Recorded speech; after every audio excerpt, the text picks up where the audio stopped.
All right, we're live.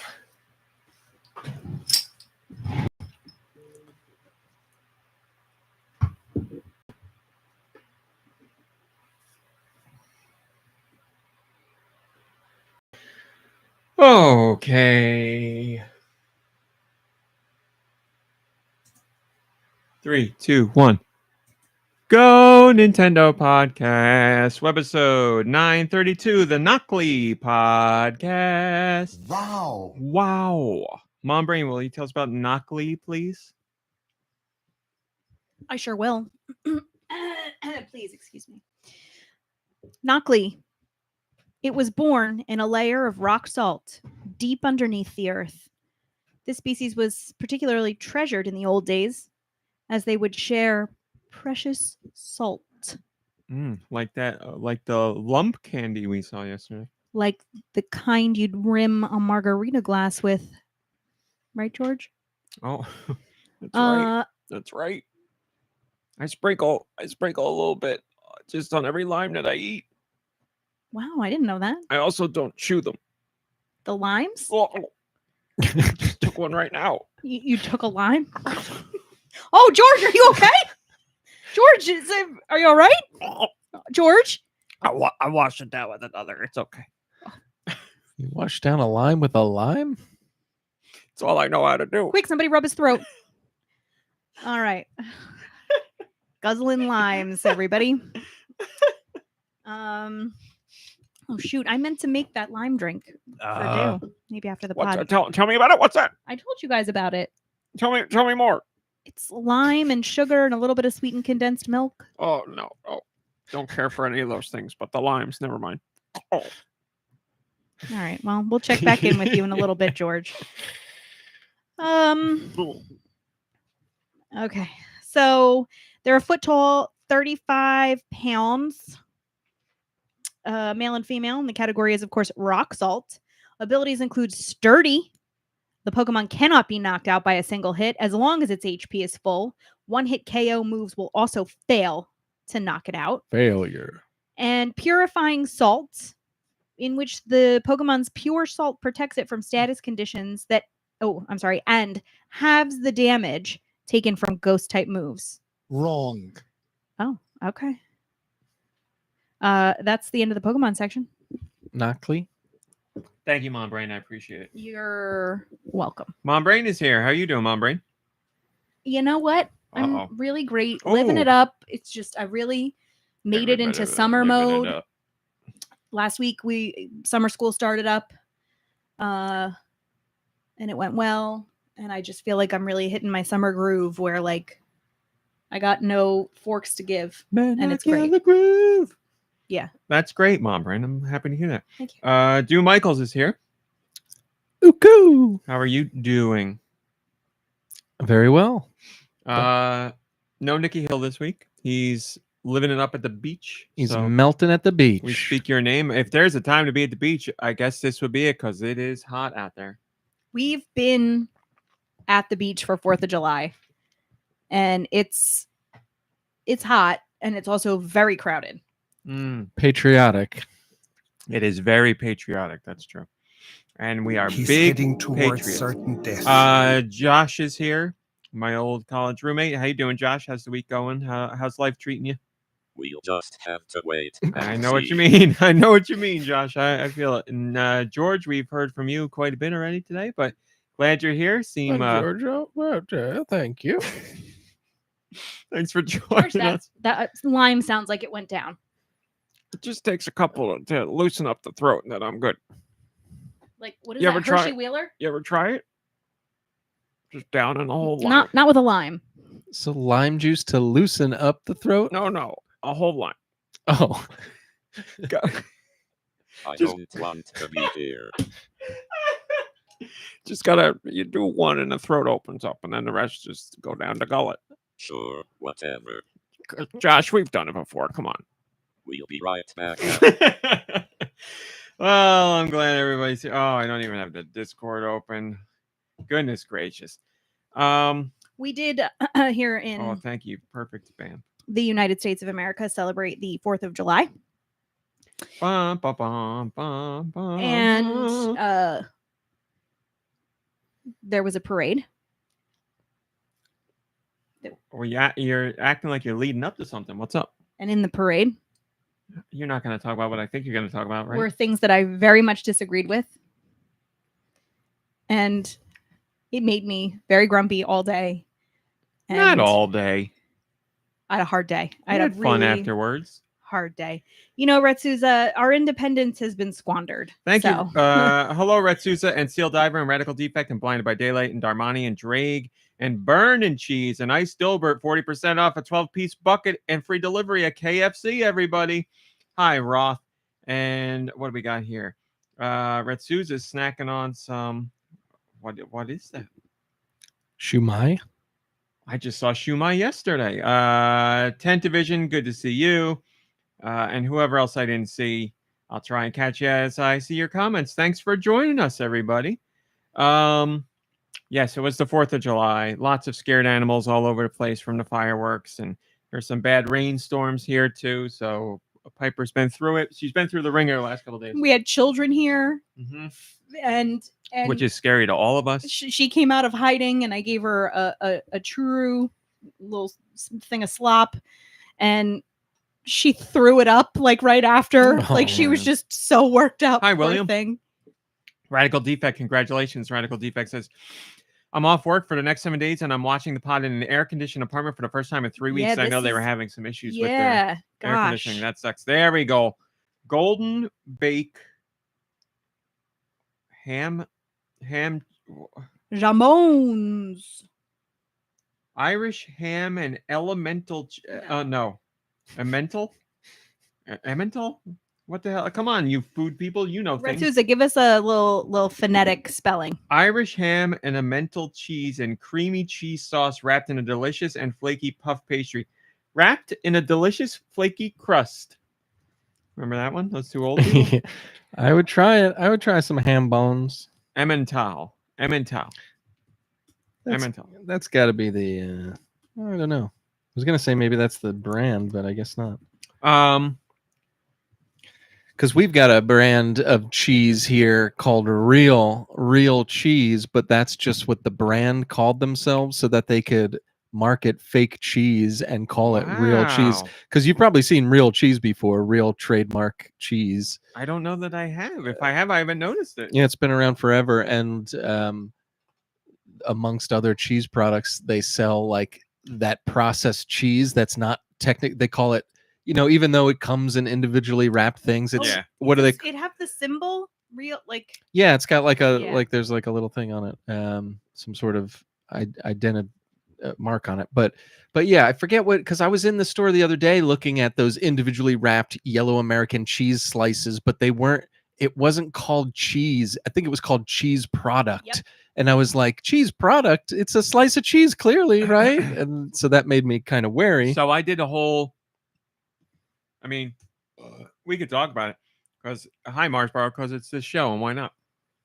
A few months ago, I was talking to MomBrain about like craft singles and stuff, which I'd never had. I was looking for American cheese, which technically they also say is not cheese.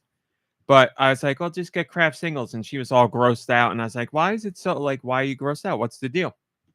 And she's just talking about it's not real cheese, all that stuff. So I looked into it. Craft singles and other cheese of the ilk is still real cheese, but it doesn't hit the threshold percentage wise of one type of cheese to be called like just straight up cheese. So it's those craft singles and all that stuff are like multiple types of cheeses that are combined into like a slice of what they're calling a craft single or an American cheese. The cheese world. That's what it is. So it's all cheese and milk and then some, stuff, salts and things to keep it from turning weird, but it's still all cheese. And I was like, so you're denying I said this is more cheese than other cheese because it's got so many cheeses in it. They're just cutting out the middleman. Other cheeses are aged in a way until they're perfect, and these can't age, don't want to age. They just get make them so that they're ready to go, individually packaged. I saw Steel Diver says it's still real cheese to me. Damn it. Take it easy, man.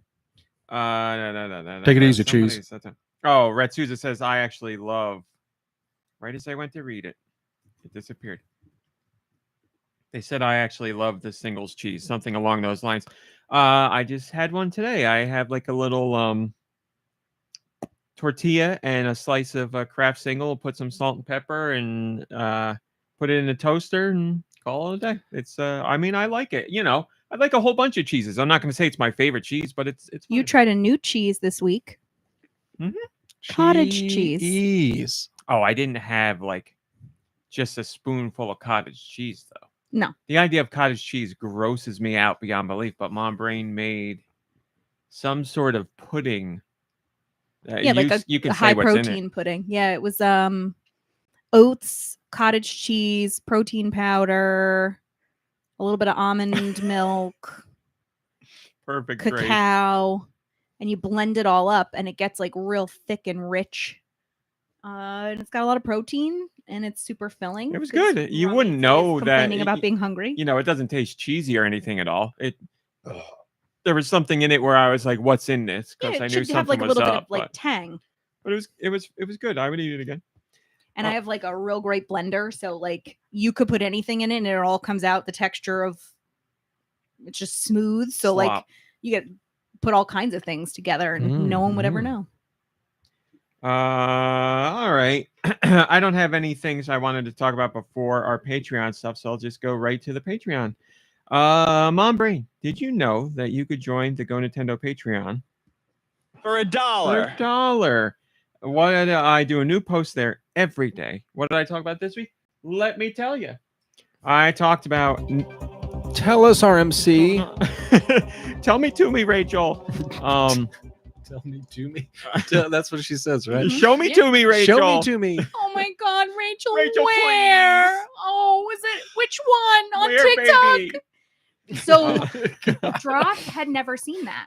I Ever. love that She'd woman. never heard it, seen it, We nothing. have a friend who's on TikTok all the time, but they'd never seen it. Wow. Yeah. That's a great one to show somebody. So I Mhm. didn't even show it to her on my phone. I sent it to her. I'm like, this, you need your algorithm to like grab this you one. have to get into this one. Mhm. Man, it's one of the best. It's one of the best. So I talked about narrative games because I've been playing a lot of them and saying that I'm in my narrative games era, and I've just really been feeling that style of game. I've said before, Narrative game summer. I was always interested in them, but I never thought they would come here because they were big in Japan, but not here. But when the DS came out, the DS broke out new markets here, and they experimented.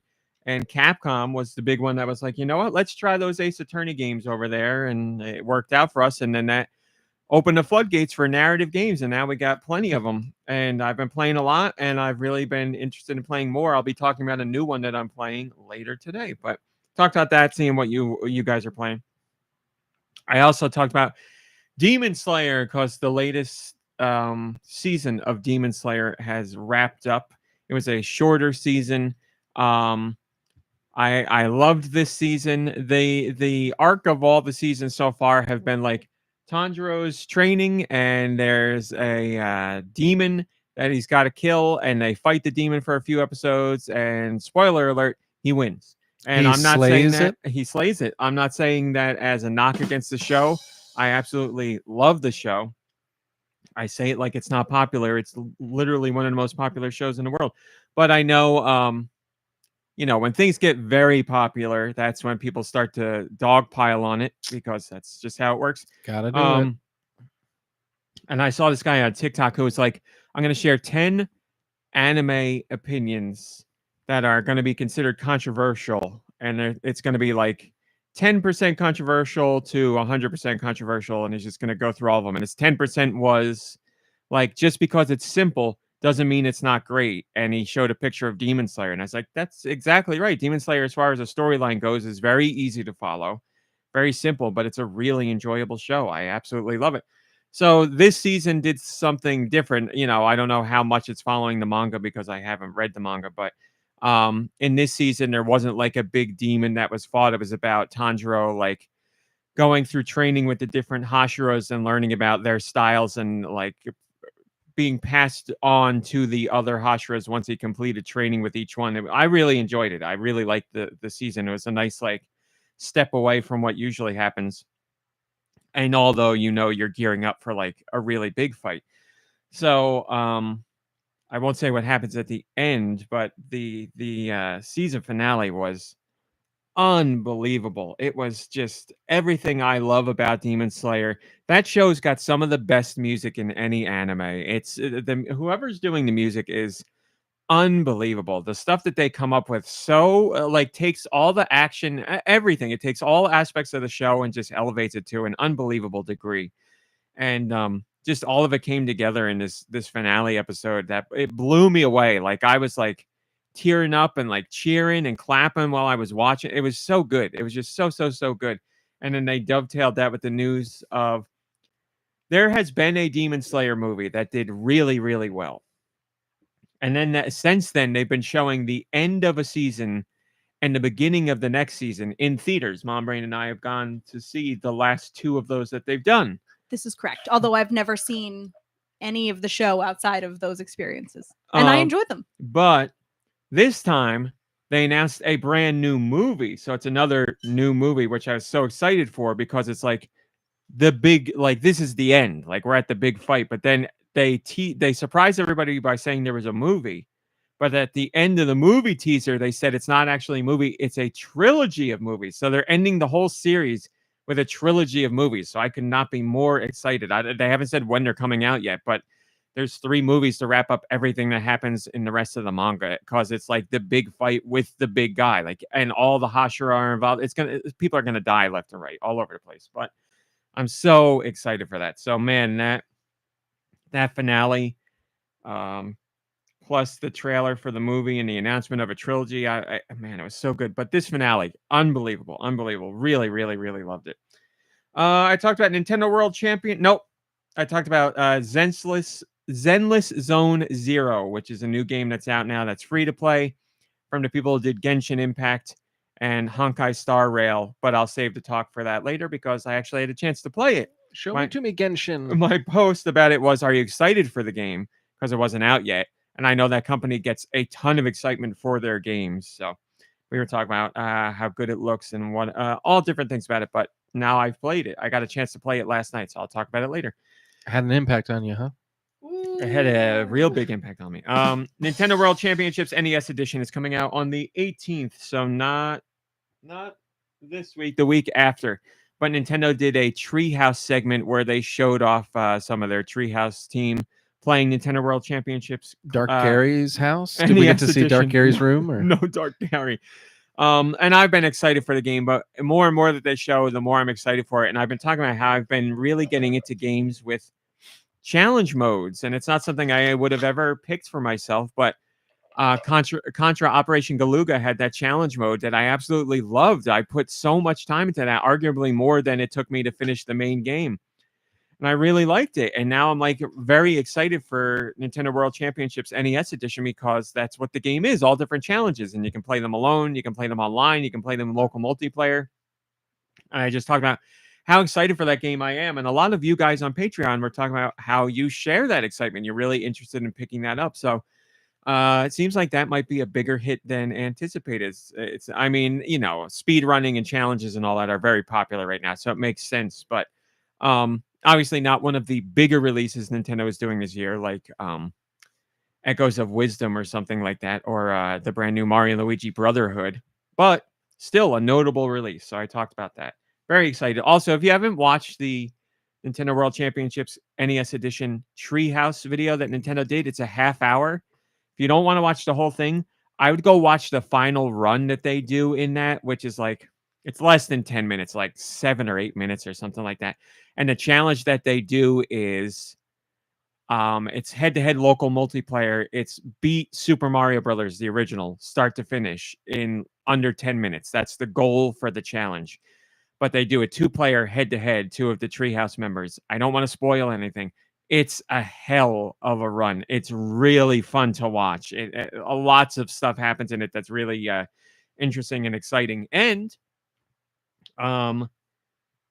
that has a rewind feature, just like the Switch Online It's rewind legacy time. games do. So, if you're doing a speed run and you screw up, you can just hold one of the buttons to rewind to a couple seconds before and then pick right back up. So it's not like you lost, game over, got to start the challenge again. You can rewind as much as you want. But it's a really, really, really fun challenge to see. And the reactions that the people in Treehouse have while they're playing are so genuine, and they're just having a really fun time. So check that. If you're not going to watch the whole thing, check out the last 10 minutes of that. It was awesome. On Patreon, I always say that I'm very nervous about posting food stuff. Like, I don't want to write food posts because I'm like, it's a GoNintendo Patreon. I'm going to talk about video games and, anime and entertainment in general, kind of stuff that's at least somewhat connected. And then I'm like, I don't want to talk about food because I don't want to make people like upset or have somebody join the Patreon and be like, what the hell is he talking about here? But every once in a while I do. And the reaction is always really good. It always gets lots of comments and people are like, do more food stuff. And I hear you. I hear that you want that. It's just a mental block for me. I force myself through it. I've done like probably Force feed yourself. 3 food posts in the history of the Patreon. I should do more. I'll try and do more. I just feel bad about it. But this week I talked about how we finally tracked down the Oscar Mayer plant-based hot dogs. And I did a review of them. True. I found out that a lot of our Patreon members are vegan or vegetarian. So they were all really into that stuff. But Oscar Mayer has a plant-based hot dog. It's their very first one. It has been incredibly hard to find. They have a tracker on their website to be like, see where it is by you. And every time I would search, it's like not within 30 miles. And I'm like, I don't believe that. Like, this tracker's wonky. Somebody's store isn't updating as it should.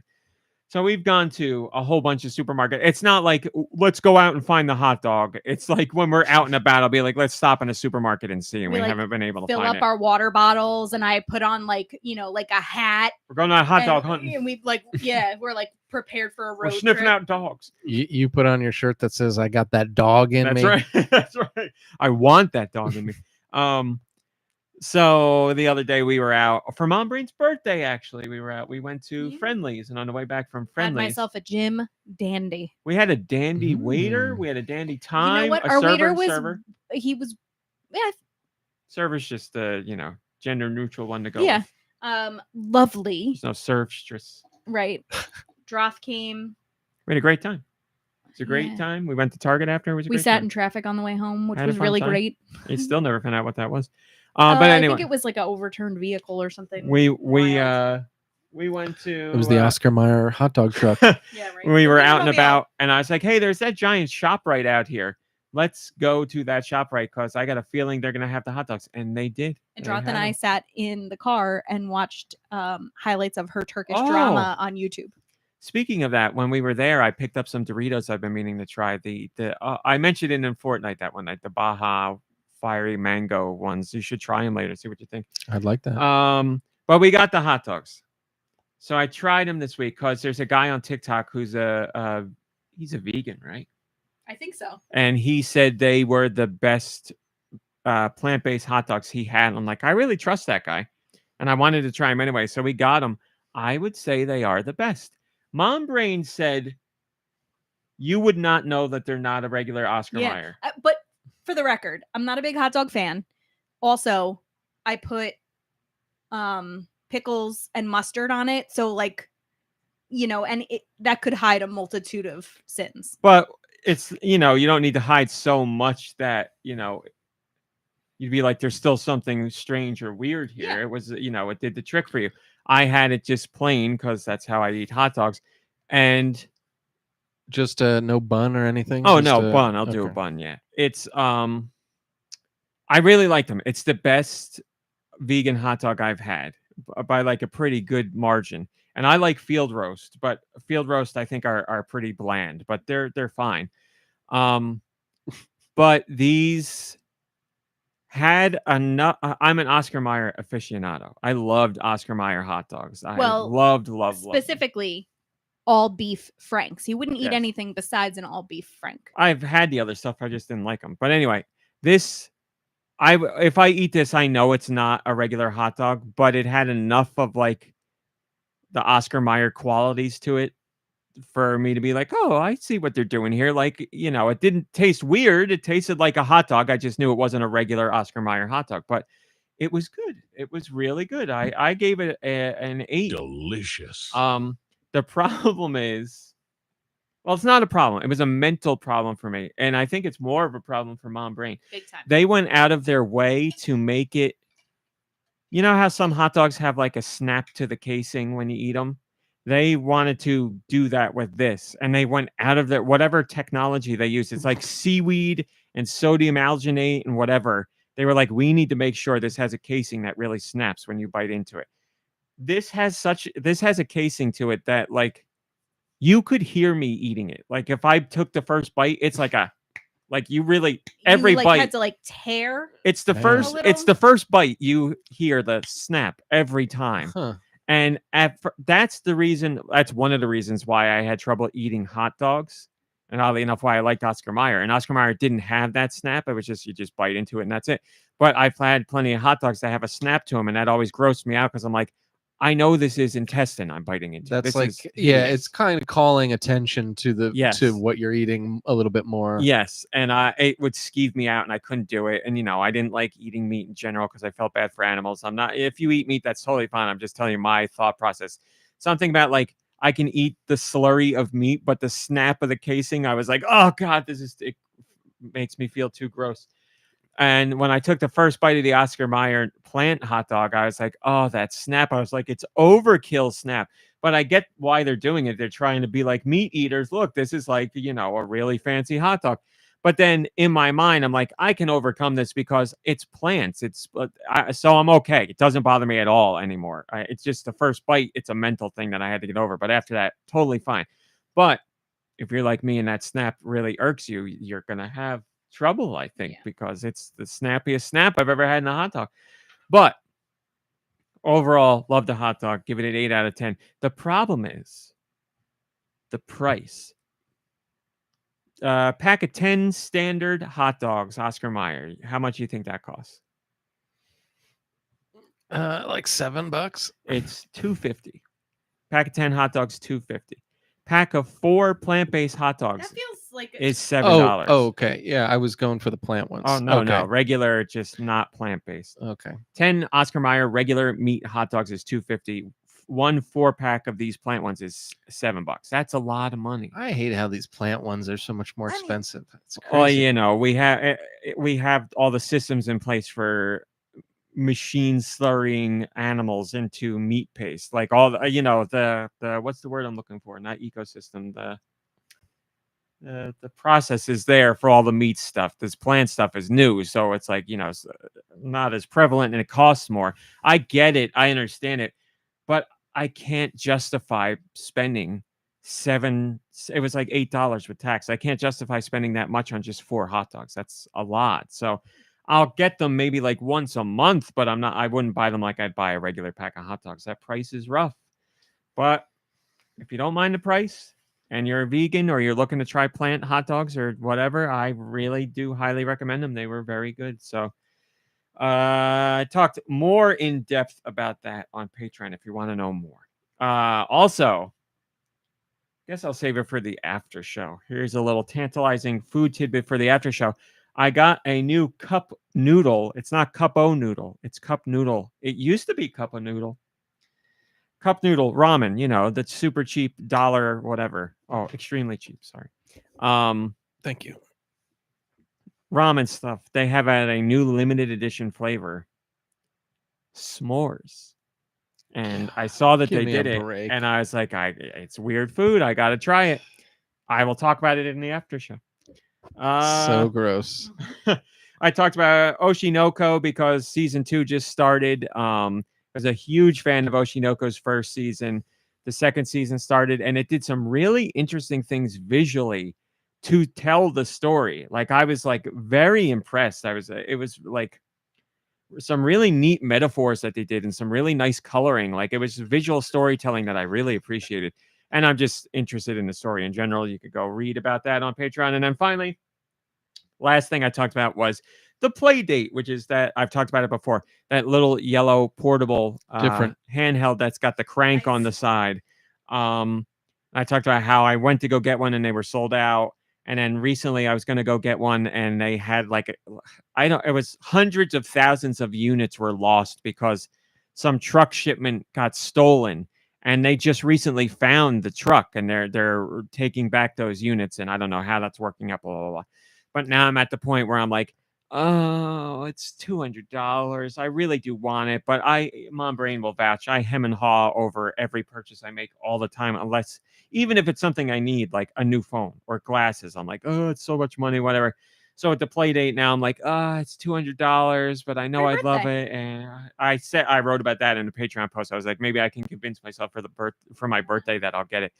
But I was seeing who has it and what you think of it. I haven't read your replies yet, but man, do I love that system. And you get like seasons of games. So the first season is free. You just get all the games in the first season for free. Why would this be a difficult decision for you? Because it's video games, and usually with that stuff, you're just like, well, it's a video game, I'm getting it. Well, that is true, but like, it's one of those things where it's a new system and I don't know how long it's going to be supported for. Like, I can't, if I get a Microsoft or if I get an Xbox, a PlayStation, or whatever Nintendo's doing, I know you've got some years worth of content in there. With the play date, I can't guarantee. You're worried this is a novelty kind of thing. Like, and I love it for its novelty nature. Like, I love the unique design of it, and like I love all that stuff. I just get worried that it won't have the support after a while, but I guess I shouldn't be worried because indie developers can continue to support it no matter what. And you can side load games. They don't have to go through the main service. So, trying to rectify it in my head. I'm sure at some point I will end up getting one because I love it so much. And recently there's been a few games that came out that I find like really interesting. There's people who are doing some really, really interesting stuff with it. And I feel like I'm missing out. So I'm pretty sure I will pull the trigger sometime in the next couple of months because I just love the idea so much. The one thing I said on Patreon that I don't love is the fact that it's not backlit or front lit. It's not any kind of lit. You have to sit by a light to play it. Now, back in the day with the Game Boy and the Game Boy Color and the Game Boy Pocket and the original GBA, you had to sit by a light or you had to buy an accessory for a light. And that's just the way it was. I don't have nostalgia for those days because that was never fun. I was never like, oh boy, I have to sit in the sun, or oh boy, I got to sit by a lamp and play this. This is so much fun. We've gotten lit screens since then, and that makes it easier to see and play. I don't want to have to struggle to see what I'm doing. So I don't have nostalgia for that. It's monochrome, which I love. Like that, I do have nostalgia for, and I have no problem with a system that's just black and white. That doesn't bother me at all. But I want to be able to see it. So, I'm sure I could go on Amazon and get some kind of little book light that'll do the trick that I could just clamp on to the system, and that's fine. It's just, if I had one gripe, it would be that it's not back or front lit. But I know that that adds on to the price. So I understand. I'm sure at some point they'll do a back or a front lit one. But I can get around that. Everything else, I'm all about. I want to play it. I want to have it. So I talked about that in general. And like I said, there's been an uptick recently in games. There was already a whole bunch of games on it that I wanted to play, but there's been some recently that are doing some really interesting, fun, unique things that I feel like I'm missing out. As I said, I wanna give it a shot. So that's what went on Patreon. I already have to pee this damn coffee out. Hi Buck, good to see you. Hi SD, good to see you. Oh, Buck, I'm sorry to hear that. Buck got dumped a week and a half ago. The world needs to know. Well, now the world knows. Buck is on the market. So meat's back on the menu, boys. Oh, okay, good. That 10 Division, you said silence ad. It's play date time. I said you should only be getting one ad every half hour. That's the lowest I can put it. So it's 33 minutes in. So hopefully it worked out right then.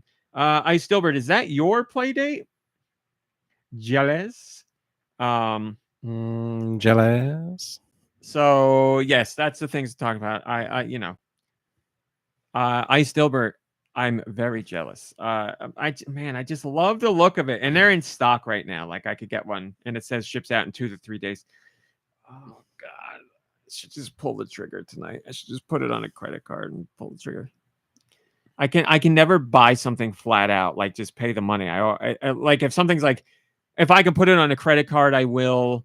if something has like a 20 payment plan, I'm like, oh, let's do that because I'm an idiot. Like I could just pay it and be done with it, but I just feel bad.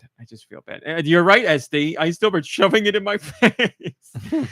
Yeah, I like paying in installments. I don't have to pay in installments, but I like doing it because I feel better about spending, 15 like my laptop. I just finished paying. I could have paid off the laptop instantly, but I'm like, spend whatever it was, $35 over the next 2 years. Sure, I'll do that. Well, usually 10 Division, I do the plans where there's no interest if you pay it off in a certain amount of months, and that's what I do. So, but it's just a me thing. It's a me thing. I unfortunately, You have to pee. yeah, Mhm. I feel so bad because I shouldn't be getting up during the podcast to do it, but the coffee's going right through me. It happens. Do either of you have something you could talk about for probably a minute and a half? Yeah. You got something? Tell us about your birthday outing or something, right? That's it. Yeah. I'll be back Right, as soon as I can. I'm so sorry. Unless you have something else. Birthday outing. Ooting, if you will. My birthday ooting. Had a little Jim Dandy, which is the delicious ice cream concoction that I use to celebrate major events in my life, such as my 42nd birthday. Tell us about the Jim Dandy and its ingredients. I'm glad you asked. It is a scoop of chocolate, a scoop of vanilla, and a scoop of strawberry ice cream with marshmallow, hot fudge, and strawberry toppings, whipped cream, a banana, sprinkles, and it comes with walnuts. Like, not wet walnuts, just chopped walnuts. I think it's walnuts. I don't think it's almonds. I don't like them. So I always You say keep no them thank off? you. Yeah. Man, that sounds great. It's like it's a banana split, right? Like that's Yeah, it sounds like a banana split, but it comes in like with big, the strawberry and the is the strawberry topping is one of my favorites. And the best part, did I say marshmallow? There's marshmallow. No. Like the marshmallow Oh, sauce. wow. Yeah, my favorite part is when you get to the bottom of the goblet and everything's kind of melted together and you can eat it like soup. It's good soup. Oh my god. Yeah, it's delicious. Sounds great. But it's not an all the time situation. It's Yeah, that's a festive. special occasion right and there. it is in a goblet. They It give is in a to you goblet. I It love is. that kind of ice cream. They Right? had Like when it's like so much ice cream that it's like Like it's from a like way movie. it's like way too much, but because it's ice cream, it's never too much. Yeah. Yeah. And you eat it and you never really feel bad about it, even if you feel like crap Nope. afterwards. I don't think I've ever regretted eating ice cream ever. Sat in the car afterwards and we went to Target after and we went to sit in the car and I sat and I was like, ooh, I gotta stand up and like let things like settle for a second. They have some new ice cream stuff at Friendly's for summer, and they had a s'mores sundae. And I'm a big fan of s'mores. That's perfect. The perfect gift for Silver. And I was like, yeah, I'll try a s'mores sundae because it was like marshmallow sauce and real marshmallows toasted and graham cracker crumbles and like it's chocolate and vanilla ice cream. And I was like, this sounds great. Chocolate syrup. And I got it, and it was clear whoever made it like did not care at all. So they just gave me like the scoop of vanilla, the scoop of chocolate, and then just threw everything else on top. So it's just like not toasted marshmallows, just a handful of marshmallows, and like they stuck like 3 graham crackers in there and then like syrup, and that was it. And I was like, not exactly what I was thinking, but it still tasted delicious. It was great, but I'm like, I didn't get the toasted marshmallows. I was like, that would have added a little element, but it was good. But it's Friendly's. I'm not. First off, I don't complain at any restaurant, but at Friendly's, I'm like, this is what I expect. This is fine. Yeah, it's just it stinks. It stinks. Yes, when you're thinking of one thing and you get, I don't want to say I got another, but what I got wasn't what I was expecting. It's again still tasted great, but a melting marshmallow is different from then somebody opening a bag and dumping marshmallows in. So. Yeah,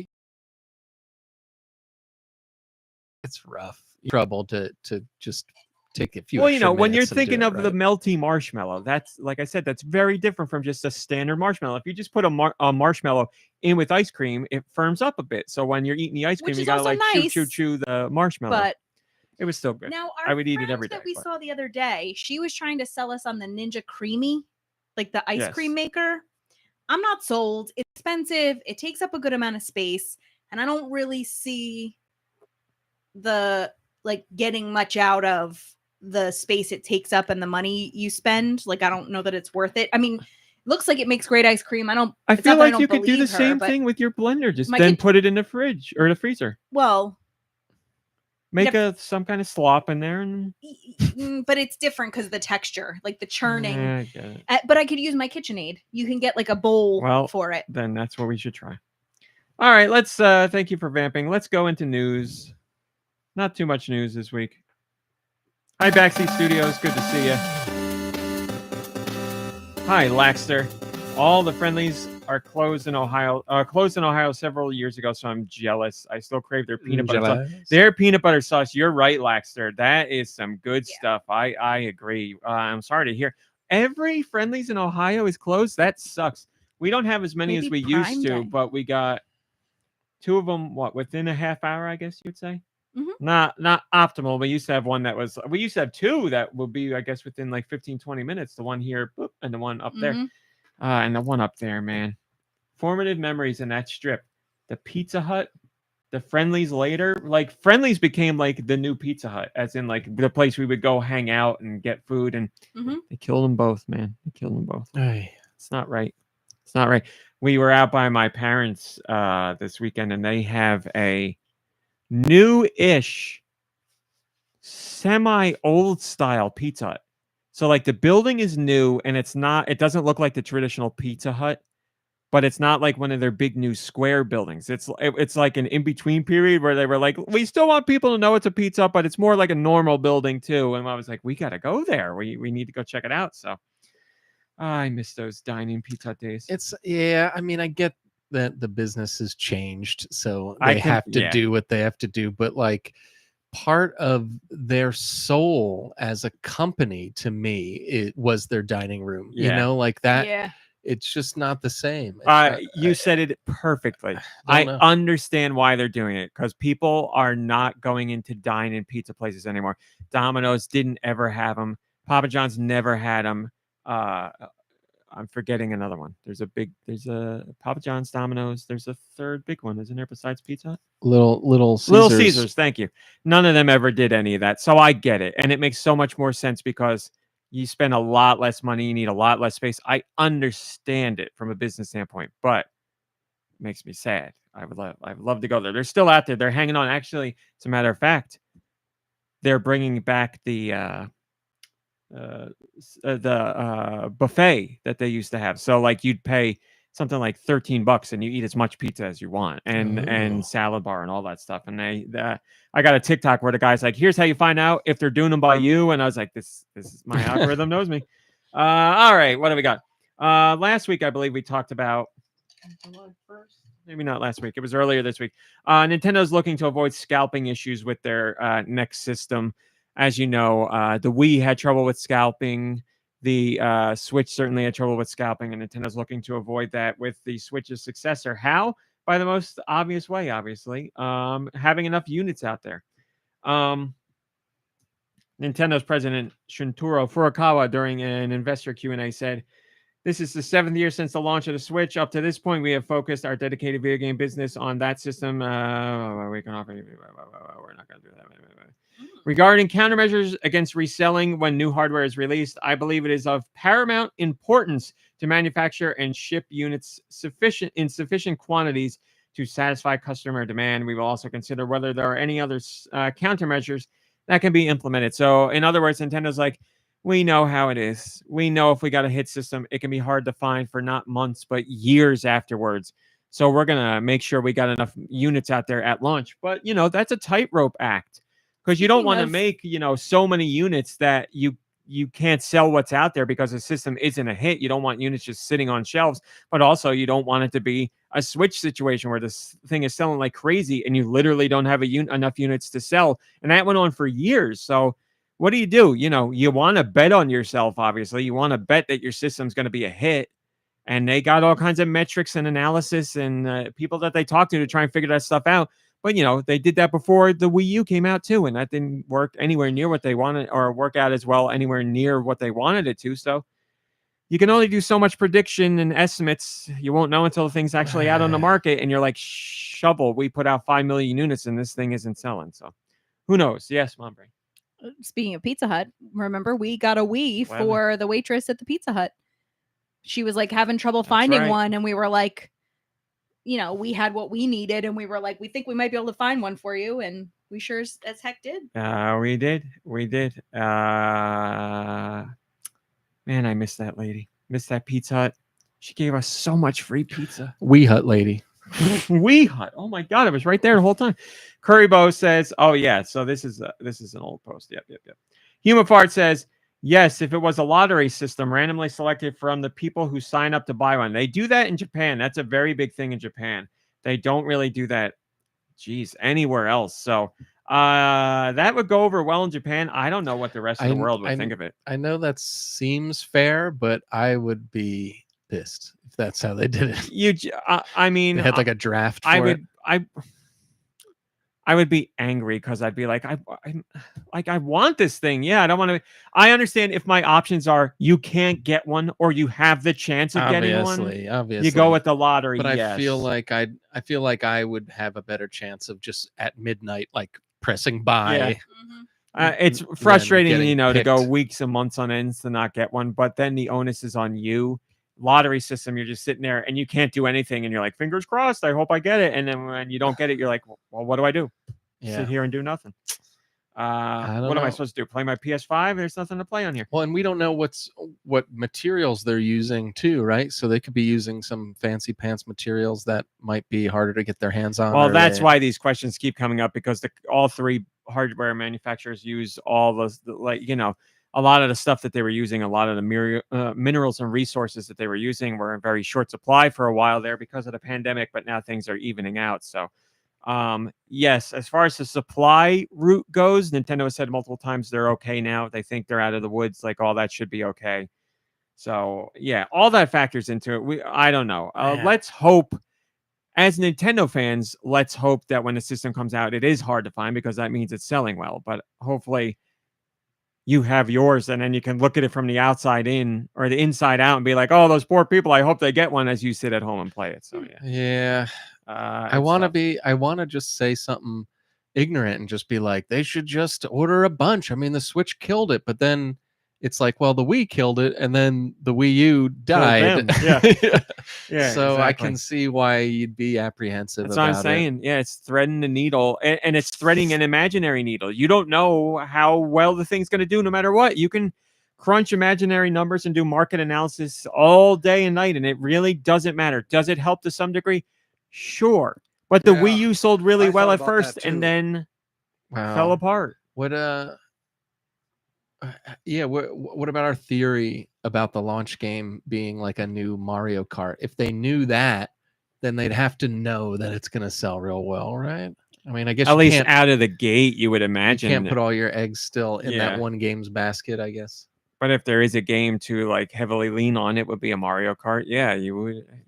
Again, they could think that's a 1-2 punch, a killer combo, and it would be, I'm sure. But does it have the legs to carry the system in its first year? I don't know.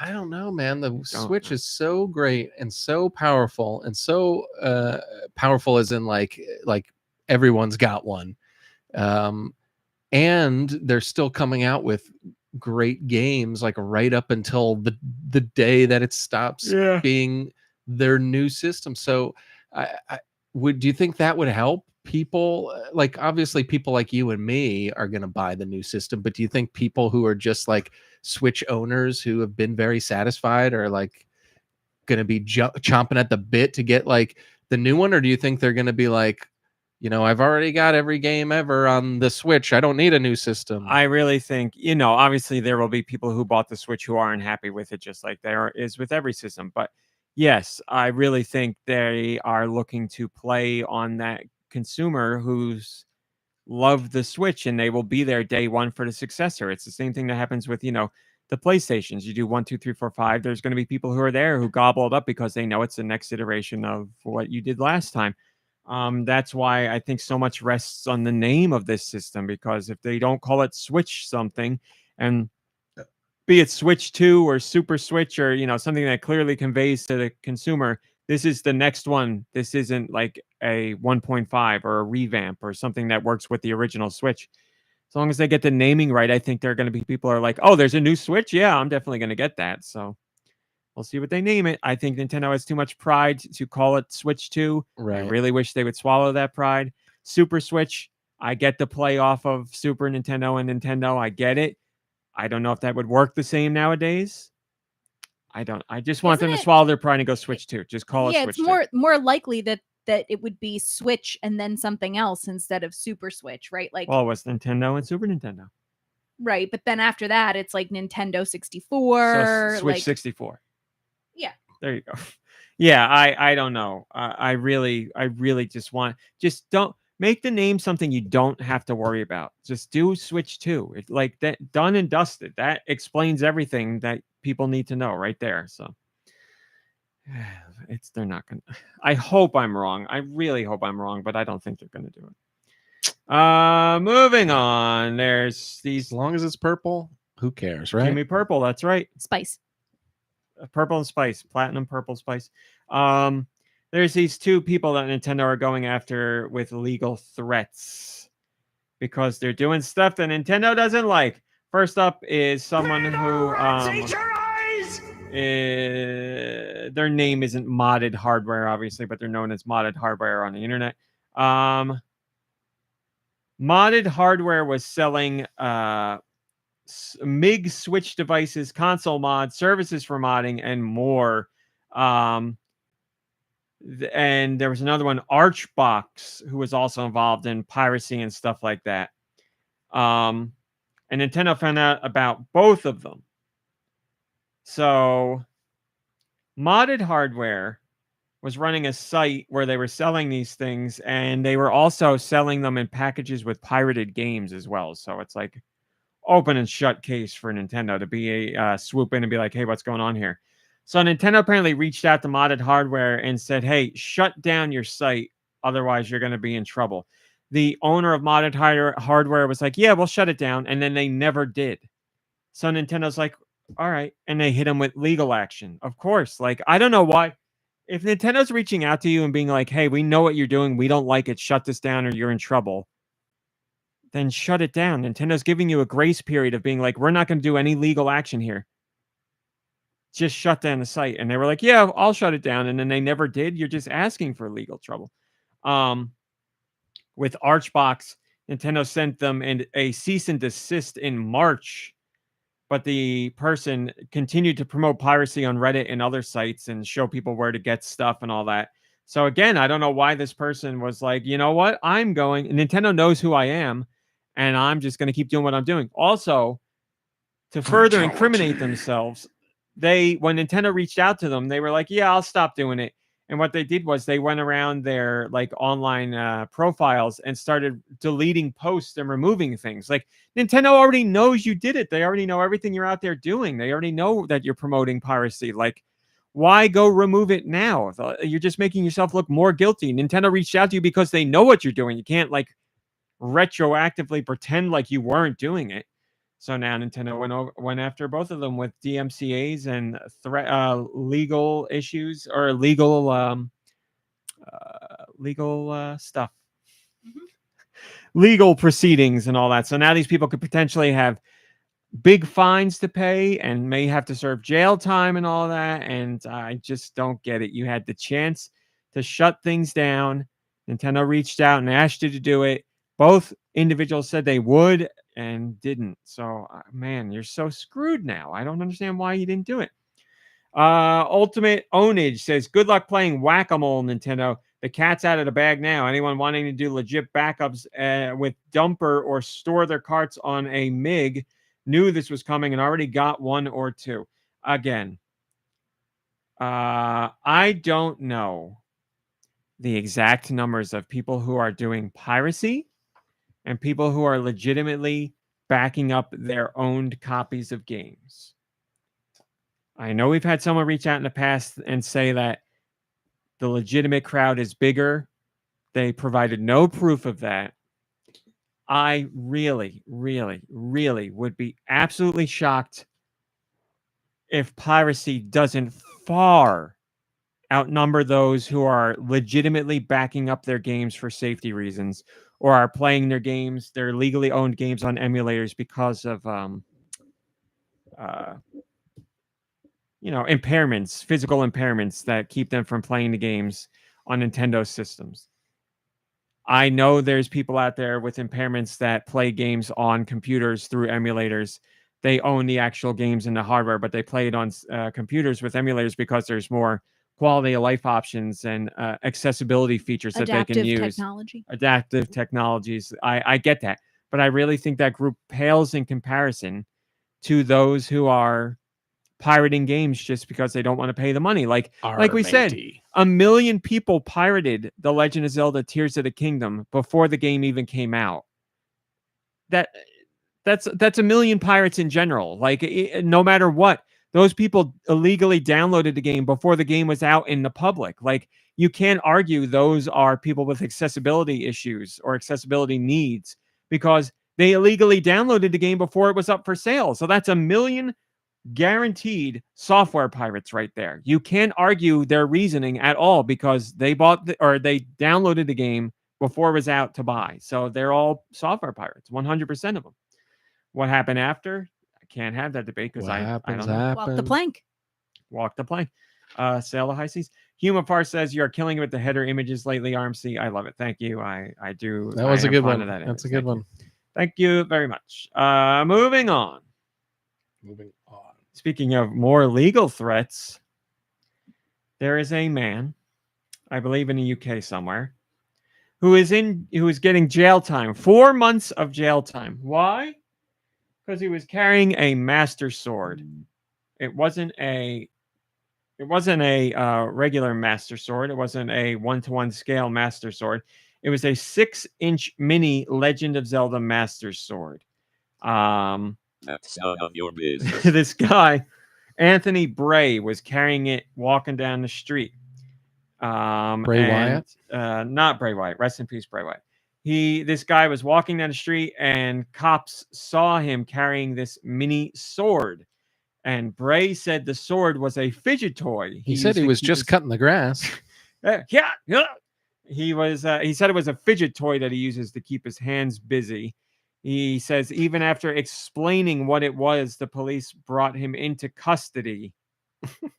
And he has to pay a fine of £154, but also serve 4 months in prison for this. Apparently, in the UK, it is illegal to walk around with a blade that is 3 inches or longer on your person. So they saw it's him. It's the land of King Arthur and his knights, and they're not allowed to walk around with some sword to fidget with. I mean, come on. What's he supposed to use? A Nido ice cube or a fidget spinner? What's going on? I'm using the Play-Doh right now.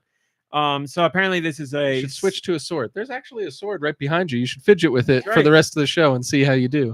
Mostly well-known law that you can't walk around with some sort of, stabbing instrument that's 3 inches or longer. It's not clear whether it's made out of some metal or aluminum alloy. It's not so it wasn't the master sword. It's not the master sword, first off, yeah. But also it seems like this was never meant to cut anything. It's not meant to cut things. It's meant to be, as the man said, a replica or a fidget toy that you can sheath. Was he alone? Because, I mean, it's pretty dangerous if he was. That's right. It's dangerous to go alone. That's right. So, yeah. But, I do want to say the man had some other charges from previous things. I don't remember what they were. He didn't kill anybody or anything. He was throwing a boomerang and he was hook-shotting around town. He kept breaking people's pots in town. That's what it was. That's what he got picked up on. Yeah. Stealing people's horses. So I'm going to say I don't think the man was out to stab anybody, but, there is this law. Was it a fidget toy or an implement meant to harm? That's up for debate, whatever. But the guy's got to serve 4 months in prison for it. So. That seems pretty hefty to me. Yeah. Personally, that's how I feel. I don't know this guy. Maybe he's like some whack job. But to have your excuse be it's my fidget toy is a little strange. Well, there just are lots of those fidget like toys that are shaped like swords where you just sheath and unsheath the sword over and over again. Like they're out there. So well, maybe he's not making it up, but like I said, the guy's history is a little bit. Yeah. I don't know. I don't know. Burning Cheese says he was out there bombing every wall and burning every bush. Yeah, the fine secrets. So that's what they picked him up on beforehand. This is PC. Hi, PC. PC says this is my stress knife. I use this knife when I'm stressed out. So yeah, I don't know. But 4 months in jail. I'm not. Yeah, like a fine. I could see being like, all right, like it. Yeah, you learn your lesson and whatever. The fine I get, but 4 months in jail. That's a lot. That's a lot. And they're gonna be like, "Why are you in here?" And it's like, so I'm playing with a toy. Exactly. Because I'm Link, the master swordsman. Why are you in here? I have restless hands. He's gonna get a prison tattoo when he's in there on his hand of the courage of wisdom, the Triforce of courage. That's right. Yeah, the courage of wisdom. He'll get it, but it'll be one of the teardrop ones. It'll be a teardrop Triforce. Nintendo. We talk about Nintendo and AI and their stance on that and all that, but we have their official. I'm not even going to read it because we talked about it last time. We have Nintendo's official stance on AI, generative AI, and all that. And we said Nintendo's not going to use it for like creativity purposes, but sometimes it's used in like, paths that enemies walk or stuff like that. You can read their full statement. We have their official English translated statement now. It's the same as what we talked about last time, but now you get Nintendo's president Shuntaro Furukawa, his full officially translated statement, if you'd like to read it. It was a big week for Deux, because Nintendo added a whopping 7 NES games to their Switch Online NES collection. Just in time for the big holiday weekend, Nintendo updated their Switch Online offerings with 7 new NES games. Here's what they are. Cobra Triangle. I played that a ton as a kid. Loved that game. Thought it was such a cool game. You're a boat and you go through little boat challenges. Sometimes it's like collect the mines and drop them off in a special area, or do a boat race, or ride the rapids and avoid obstacles, or fight a dragon. Like all kinds of cool. I really love that game. Fight awesome a dragon. Game. Awesome. That would seem fight to a river serpent, whatever it is. I mean, be a little different than the others. Yeah, right. Collect boxes or fight. I mean, look at it. It's like fight a sea serpent. I don't know what it is. Man, that's great. It's called Cobra Triangle, so that's the Cobra, I guess. The sea cobra. But anyway, Cobra Triangle. Solar Jetman is in there, a game I've known the name of forever but never played. The Mystery of Atlantis. We know that by another name here, but I forget what it is. Golf. Oh my god. I played golf so much as a kid on the NES. I used to play it a ton at my uncle's house. Tommy, if you're wondering. Tommy used to play golf all the time. Man, I love that golf game. It's one of those old NES games where there's hardly any music. And in the golf game, all there is like the when you click the meter. Golf's supposed to be quiet. And then there's the golf ball noise, which is and that's it. And when you swing, there's like a really bad, like garbled 8-bit, like baba booey as you swing. It's really funny. Loved that game. I'm definitely gonna play it again. Those are games I'll go back to and play a million times over because it's like, it's like you would do it. It's like you would do with the regular golf course. Just because you played the golf course once doesn't mean you're not going to go play it again. Because every time you play it, it's different. So, the wind's different. The ball, where the ball lays is different. You heard it here first, folks. RMC loves sports games. Love them. Well, I wrote on Patreon the other week how much I love golf games. So yeah, I'm very nostalgic for this one. And it just, you don't need fancy visuals. I love it. I love this game. Cannot wait to replay it. I haven't gone back to it yet. Mach Rider was included as well. I played it as a kid. It's all right. Donkey Kong Jr. Math. Will not be playing that one, but there you go. Mm-hmm. And then last, and I think most people would say least, but not Deux. They threw it in there. They even put it last in the trailer. Urban Champion has made alphabetically last. That's why it's last. And save the best for last. Donkey is it alphabetically? Because it's Cobra Triangle followed by Solar Jetman followed by The Mystery. I'm just saying that the U is the last. C is the beginning for the alphabet in this, and U is the last.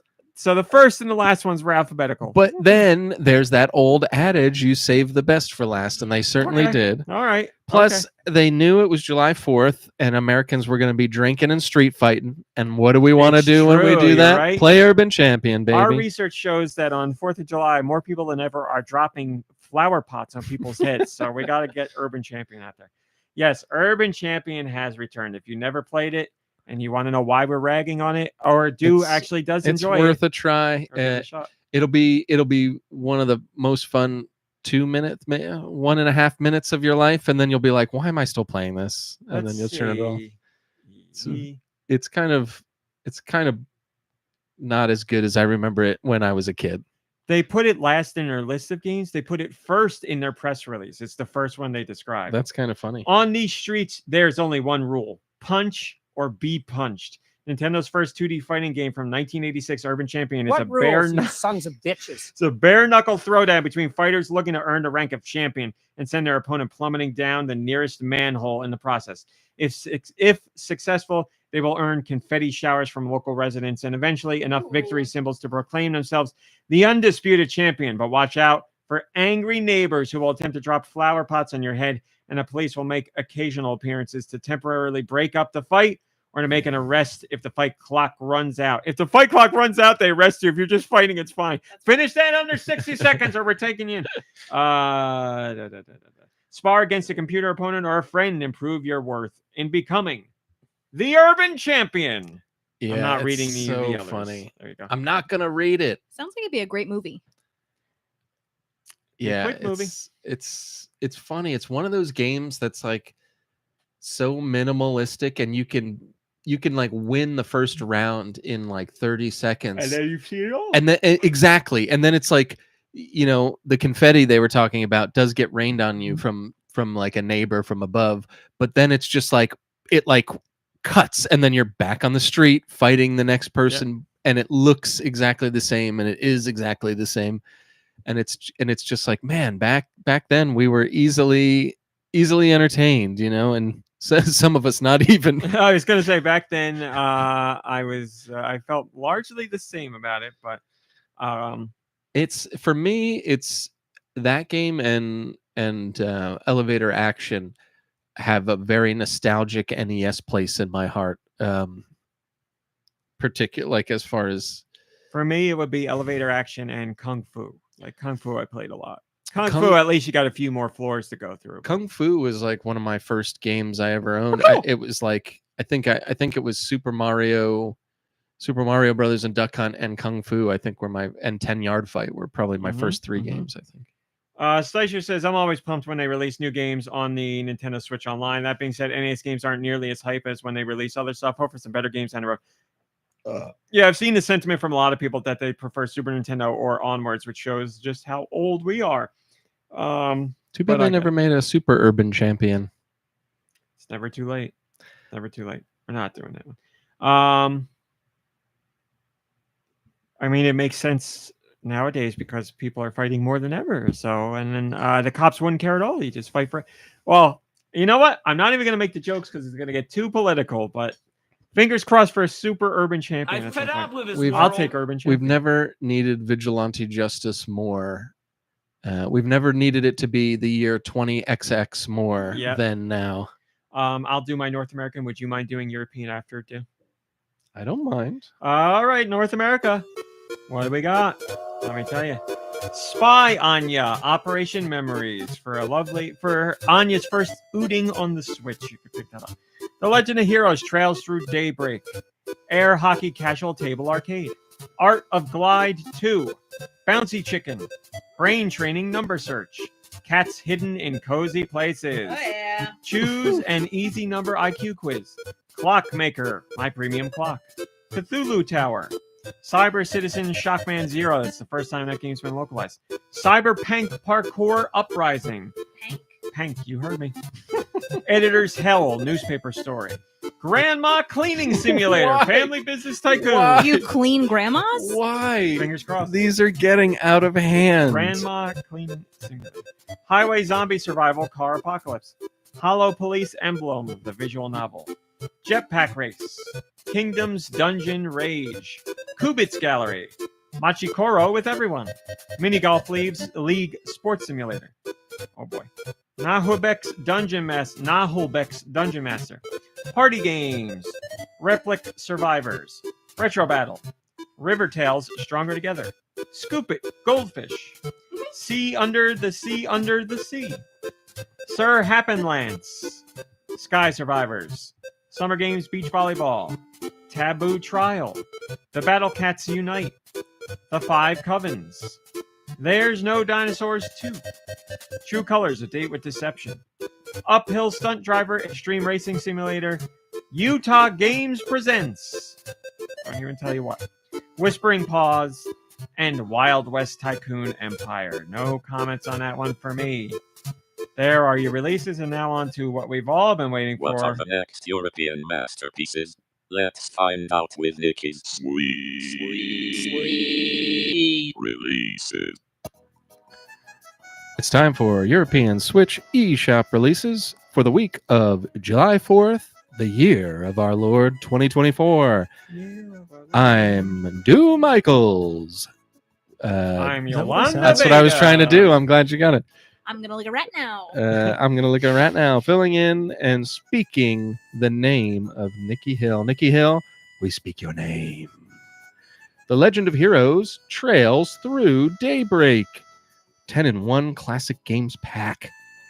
Air hockey, casual, table, arcade. Aqua puzzle adventures. Arcade archives, Ninja Imaki. Art of Glide 2. Baking Time, Powerful Edition. Bombcat Ultimate Edition. Bouncy Zombie. Brain Training, Number Search.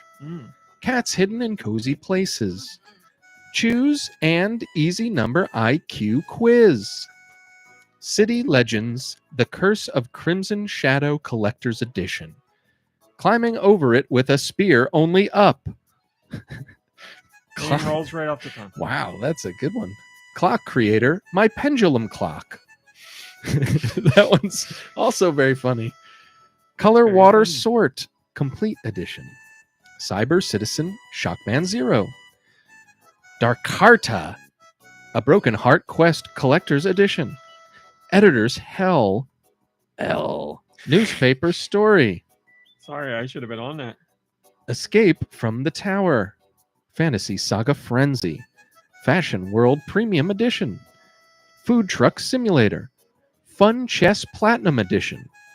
I like that one better than Boring Chess Platinum Edition. Yeah, I get tired of playing boring chess. Game Collection 1. Pretty vague. Oh, too bad our correspondent's not here. Yeah, Hentai Girls Amazing America. God, I want to look up what that is. How That's, great. That's incredible. I love Amazing that America. they're releasing it July 4th week Right? too. I'm going to look it up right now. Hentai Girls Amazing Edition. Highway Moto Racing Rush 2023 Simulator Premium Edition. Lots of editions this month. Big time for editions. Highway Zombie Survival Car Apocalypse. Hot Blood. Isolated. Jetpack Race. Knights and Guns Game of the Year Edition. Now, I looked up Hentai Girls Amazing America. God bless America. That's all I'll say. now, Salute the flag. for a Game of the Year edition, does the game have to be Game of the Year somewhere? You've heard of this Knights and I would Guns? say there's no legal anything that says that. I have heard of it, but yeah, like you were saying, like these collections and all that stuff. I think when they just do that, people are like, "Oh, if I get this, I get all of them." Like this is a great time It to jump says in. So, collection. yeah, exactly. Like real cheese. It's all marketing. Mm-hmm. It's all in the name. Life Bubble Gear Up Edition. Machikoro with Everyone.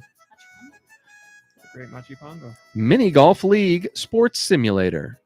Mix Island Remix plus Magnificent Edition. Diary mix. My Horse's Stories Sunny Edition. Mystery Detective Adventure. Enzen Extended Edition. Pups and Purrs Animal Hospital and Pups and Purrs Pet Shop.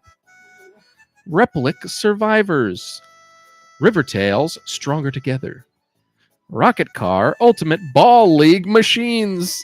Definitely not trying to Come on. cash in on Rocket League there. Just Rocket Car Ultimate Ball League Machines. Oh, God, that's good. Sorry, premium edition. Scoop It Goldfish, Silver Word Bay, and Eleanor Gray Mystery Collector's Edition, Sir Happenlance,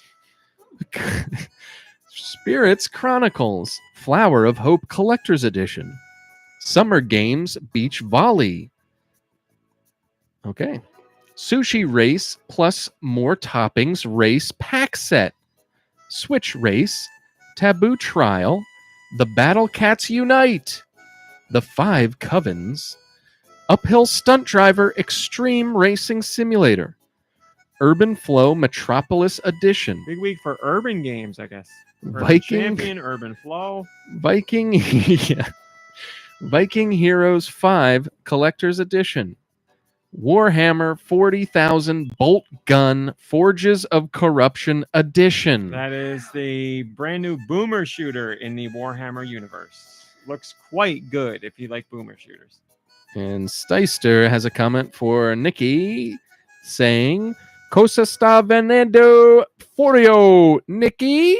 And we all know what language that is, so we don't need to say it. Thank you very much, Nikki Do. And that's it. Is that what I Top sound stories. like? That is your top stories. Mom Is that what I Brain, sound like? what have you been playing? Oh, 1000 Resist a little bit. Or was that last week? I don't know that I played this week. It was a busy week. Yeah. It started off with your birthday, then school stuff. Yeah. 4th of July, we saw my sister. The next day, we saw family. We went and visited my parents as friends came over for 4th of July. Yeah. We were like out and about. Yeah. Saw Bojangles. You We saw tried- Bojangles? Yeah. We tried Arby's Oh yes. potato cakes Save because that for Kyle the after show. McLaughlin Save told that us for the to. after show. What did I say? Oh, cup noodles and Arby's. Bojangles. I was telling my brain I saw on TikTok that Bojangles is doing a WWE Collector's Cup thing, and I was like, The fast food restaurant Bojangles? Yeah, I was like, they look great. The cups look awesome. I want them. Where the hell is there a Bojangles here? And then later that day, we drove by a Bojangles, and I Where was like, it? Bojangles, like out in Pennsylvania by my parents. Yeah. And I was like, we got to stop at Bojangles on the way home. Closed. No. Didn't get it. By the way, Money in the Bank tonight, people. Money in the Bank. So excited. Money in the Bojangles. Triple H brought. There was a little girl in the crowd who was crying at like the press conference. He brought her up on stage And gave her some Bojangles. She and was he crying gave- because he she gave missed her the pedigree Bojangles. and killed her, pinned her 1, 2, 3. Yours is way funnier. Yours is way funnier. You're fired. So Oh my god! And then he takes off his skin suit and it's Vince. he brought her up on stage and she was crying and she gave him a hug. And he's like, what's your name? And I think she was like Chelsea in the crowd because wrestling Right. crowds are great. We're like, Chelsea. And she's crying. And he's like, isn't this the greatest feeling? And she's like, yeah. And she whispers something to him. She goes, tell him what you just said. And she goes, I want to be just like Triple H when I grow up. And he goes, Oh. you can be way better than me, kid. And like Aw. gave her a hug, and he went to go help her down off the stage, and she whispered something else in his ear, and Triple H said something like, no one has ever wanted this. He goes, tell him what you said. Or no, he said what she said. And he's like, she just said, can I hug Michael Cole? And Cole was like, huh? That's And Triple amazing. H goes, nobody wants to hug Michael Cole. So Cole like comes over and she went over and gave him a hug, and like he gave her a high five, and she was How like crying. sweet. And I was like, oh God, That's so good. The great. company's so different with Triple H there. It's great. But anyway, That is great. and then he pedigreed her and got the pin. So yes, we'll talk about Arby's and we'll talk about cup noodles later. You don't think you played anything because you were busy. Mhm. Okay. Penny and Flo, but that's it. Of course, do. What have you been playing? Something new, I've heard. Uku, Animal Crossing, New Horizons, and I've been playing some Fortnite, but nothing out of the ordinary to say about those. Hi, Milk and Consoles. And I started playing Hogwarts Legacy on PlayStation 5. Oh, Real quick, Milk and Consoles, that's awesome. He says they're in a plane right now and they're listening to the show live. That's crazy. Wow. Safe travels. That is awesome. They're flying from San Francisco to Boston. If you'd like to track them, They're going to get some Bojangles somewhere. that is great. Anyway, do go right ahead. Hogwarts Legacy. Yeah, I'm really liking it now. I am I'm a big Potterhead, so I've read the books and I've watched the movies a whole bunch, so I know a lot about it. So for me, I'm probably enjoying it a lot more than say like a regular gamer would that's just playing like an open world game. The attention to detail in the castle with like the spells and like the pictures on the wall and the different wings of the castle, it's all so well done. So really loving that part of it. I never played Bully, but I expect it's got a feel of like that because you're kind of in school, and I thought I wouldn't like that, but I'm really enjoying it. There does seem to be, I've been playing it for quite a while, so it's starting to open up a little bit more, and I'm getting worried that it's going to be less about going to school at Hogwarts and it's going to be more like open world, like busy work. I have a feeling that's what's going to happen because right now I'm still there's like a really long kind of tutorial. I mean, it doesn't feel like a tutorial. It feels like a bunch of missions that just give you stuff gradually, but like it takes a good 3 or 4 hours till you're like tooted up. And now I've been playing for like 14 and I'm still unlocking new things and there's still things that I want to, like spells that I want to get and I don't know how yet. So it's, for me, it's been great. I can walk around that castle forever. It's really, really amazing, the attention to detail. And the music, I'm guessing they couldn't use any music from the movies, but I mean, it was Warner Brothers, but it would probably be so expensive. They were like, oh. It doesn't matter. The music is excellently done. It feels like it's part of the movie. Like and I don't want to focus mainly on the movie. It's just, you've all seen the movie, so you know what to expect when playing it, what to look at and what to hear when the music's playing. But like as a book reader, it's got a lot of really great stuff in it too. The attention, I'm going to say the attention to detail in the castle alone is so great. So I'm having a lot of fun with it. I have a feeling that the game is going to be a little bit bigger than it should be. Maybe it's going to like bite off a little more than it can chew, because just from what I'm sensing, it doesn't seem like it seems like it's going to move beyond Hogwarts and become like a whole open world thing, which isn't bad. But we'll see. Right now, I'm having a good time.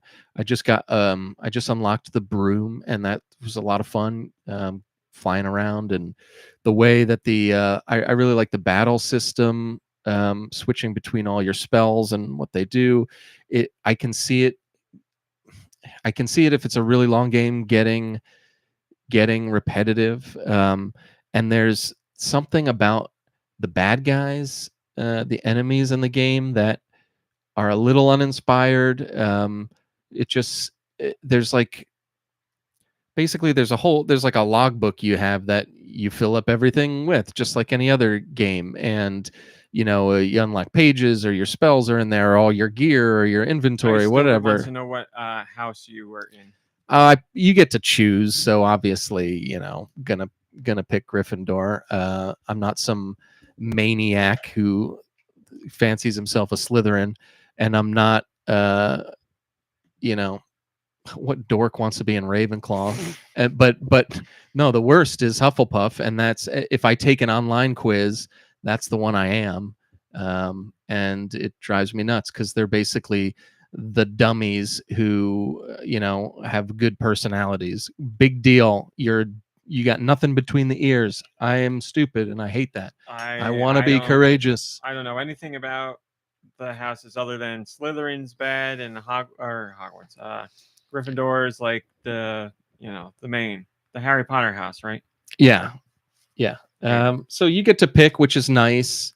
And I chose Gryffindor. I don't know if it's, other than getting to go back to your your house area. I don't know if there's much that's different because I'm doing a lot of side missions with students from the other houses, and I think that's just how it is.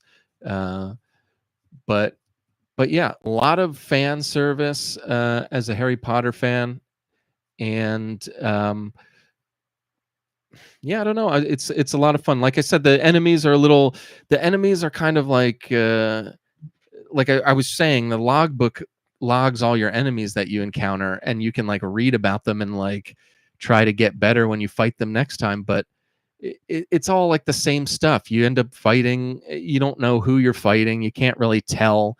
The fights happen so quickly, and a lot of it is fun, but it's there's so many different options you can go for in fighting, but you end up just doing the same 4 things that you like, you know what I mean? So Backseat Studios wants to know how the voice acting is. the voice acting's not too bad. I mean, it's what you'd expect from those open world games, where you chat with them and you choose like pretty droll like things, and you learn stuff about people. The voice acting's decent. Nothing has taken me out of the experience as far as voice acting is concerned. I like most of the characters too. I'm kind of like interested in the teachers and most of the students, and so far that I've met. So all that stuff is pretty good. Yeah, I would say they maybe I have to spend more time with it to get all the hate that people have been spewing about it, but also people just spew hate anyway. Really reviewed well, like very, very well.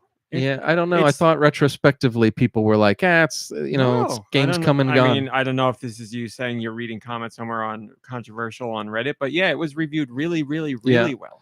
Well, it's a lot of fun and it's great. And if you're a fan of Harry Potter, you probably already played it, but I recommend it just because there's so much there. And it feels really good to like hunt down all like the book pages and stuff in the castle. All that stuff is really, really fun. Yeah, everybody in the chat is saying that they're thinking the hate was more towards JK rather than the game. And this is what I'm not even going to talk about her because I do not agree with her, and she's awful. And the fact that she has those views sucks, but the fact that she has to let everyone know what they are sucks even more. Whatever. But one thing that's great about this game is that it truly feels like how you felt it was supposed to be. Like there's a ton of variety as far as different types of people in the game. There's and it's not like thrown in your face like some Disney, they had to check some boxes or whatever. It doesn't feel like that at all. Like they're real characters, they matter, and they're all diverse. And I don't know if it was made as a screw you to her, because it almost feels like it is, but at the same time, that's neither here nor there. Like this is a fun game. It's a really fun experience, and like it's so well polished. At least on the PS5, it seems very polished. Like just a lot of fun, easy to play. Like there's a lot of complex systems, but it's easy to work them all out. Like it doesn't take you long at all to kind of figure out how to do it. And I mean, as of right now, I'm really liking my experience. I didn't really expect to like it this much. I got really into it. I think it was the open world bit that was kind of making me a little apprehensive to start it up. But I'm glad that I did. I tried to make a Steve Harvey kid because every time you can make a character, I always make like a Steve Harvey. But because they're teenagers, you can't give them like a totally bald head, and you can't give them a mustache, which stinks. So I've got this kid who's pretty cool. I like him. His name's Stephen Harvey because he's got a British accent. But yeah, so. I wish now I don't want AI to be used in games, but I wish AI would be used to maybe say your character's name. I get you can't have a voice like every voice actor saying every name until they get Steve and Harvey. But like they can do an AI kind of name thing, right? Because I just feel like I'm invisible when I'm talking to people. Yes, they know, could, but you'd have to get the AI, or you'd have to get the actor to sign off on that, and I'm sure some of them would not want to do and that. and then they'd be like, well, why do we have voice actors at all if we can just do AI for all That's this? what it So is, yeah. that would be scary. Like, but we're just going to analyze your voice to make you say literally every name that could be possible in the world, and they're like, no. I just want it to go back to a simpler time where we could take a picture of your dad's face and make that the character. Like those were the days, or Buddy's face and make him a character. Like those were the best. So yeah, other than that, like the game itself is great. It does this amazing thing that I think all open world games should do in regards to gear. There's like a transmog system that lets you wear visually anything that you've picked up. Yeah, I heard about this. But you can obviously put on like the best armor stuff, but instead of looking like a goofball that's wearing like bits and bobs of like all the best armor, you can transmog it and have anything that you've ever picked up gear wise be the new thing that like people see, that you outward see. And what's great is like you can sell all that stuff immediately, so you don't have to take up space in your inventory, but all those options will be there for the transmog and forever, so you can look however you want to look through from day one, which is really great. And that helps because there's a lot of gear to pick up. There's like a lot of stuff that I've been like looting and all that kind of stuff, as you do in an open world game like that. But yeah, I mean, I don't know what else to say. I'm enjoying it quite a bit. It's a huge. It's kind of like, as a Harry Potter fan, it's like what I've always wanted in a Harry Potter game. I think if it was, because there's a balance between, as of right now, there's a balance between, oh, I'm going to school, I'm still a student, and oh, I'm like icing dark wizards like in the Forbidden Forest, because there's no rules for me for some reason.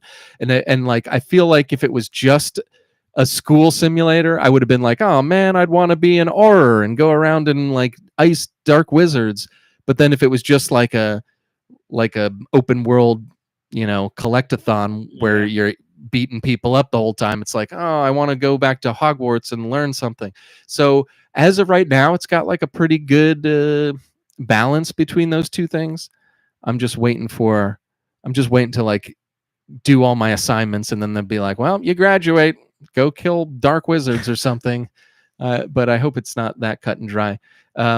One downside is there's no Quidditch. I don't know why. There's like the you can ride a broom anywhere you want, and the broom physics are great. The broom is really, really fun, but there's no Quidditch. To be honest, I don't really care. I can't imagine a Quidditch game being all that fun. Well, one's coming out, so yeah, they announced it. Yeah, I mean, it'd be cool to have it in the game as like an option, but I don't think I'd want like a just Quidditch game. You know what I mean? We will see if other people want it because they're doing it. Well, we'll see.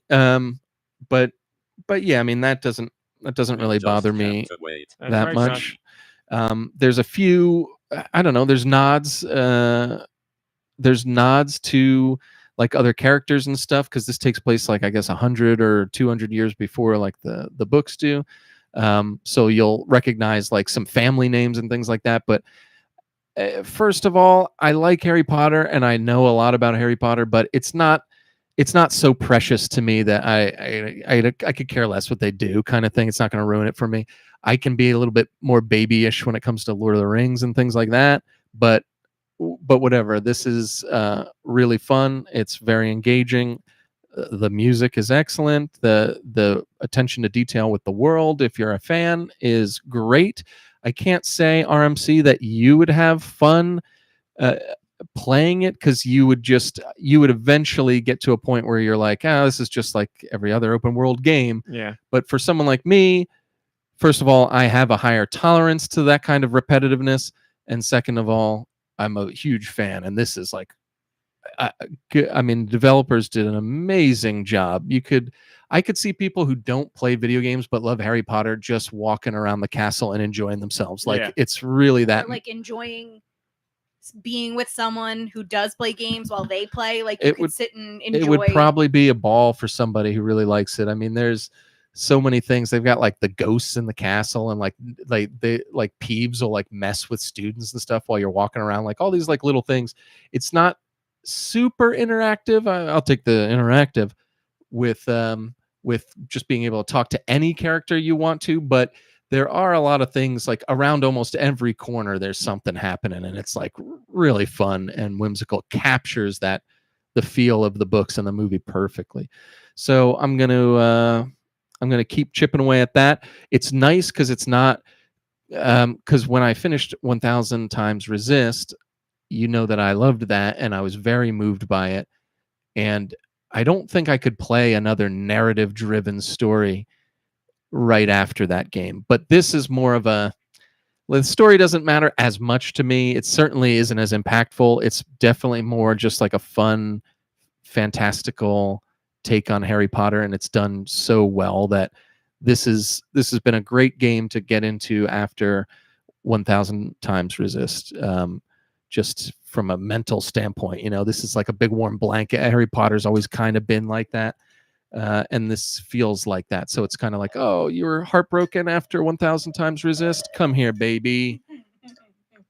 And that's that. The only thing that stinks is Dumbledore's obviously not in it. So the headmaster's a jerk.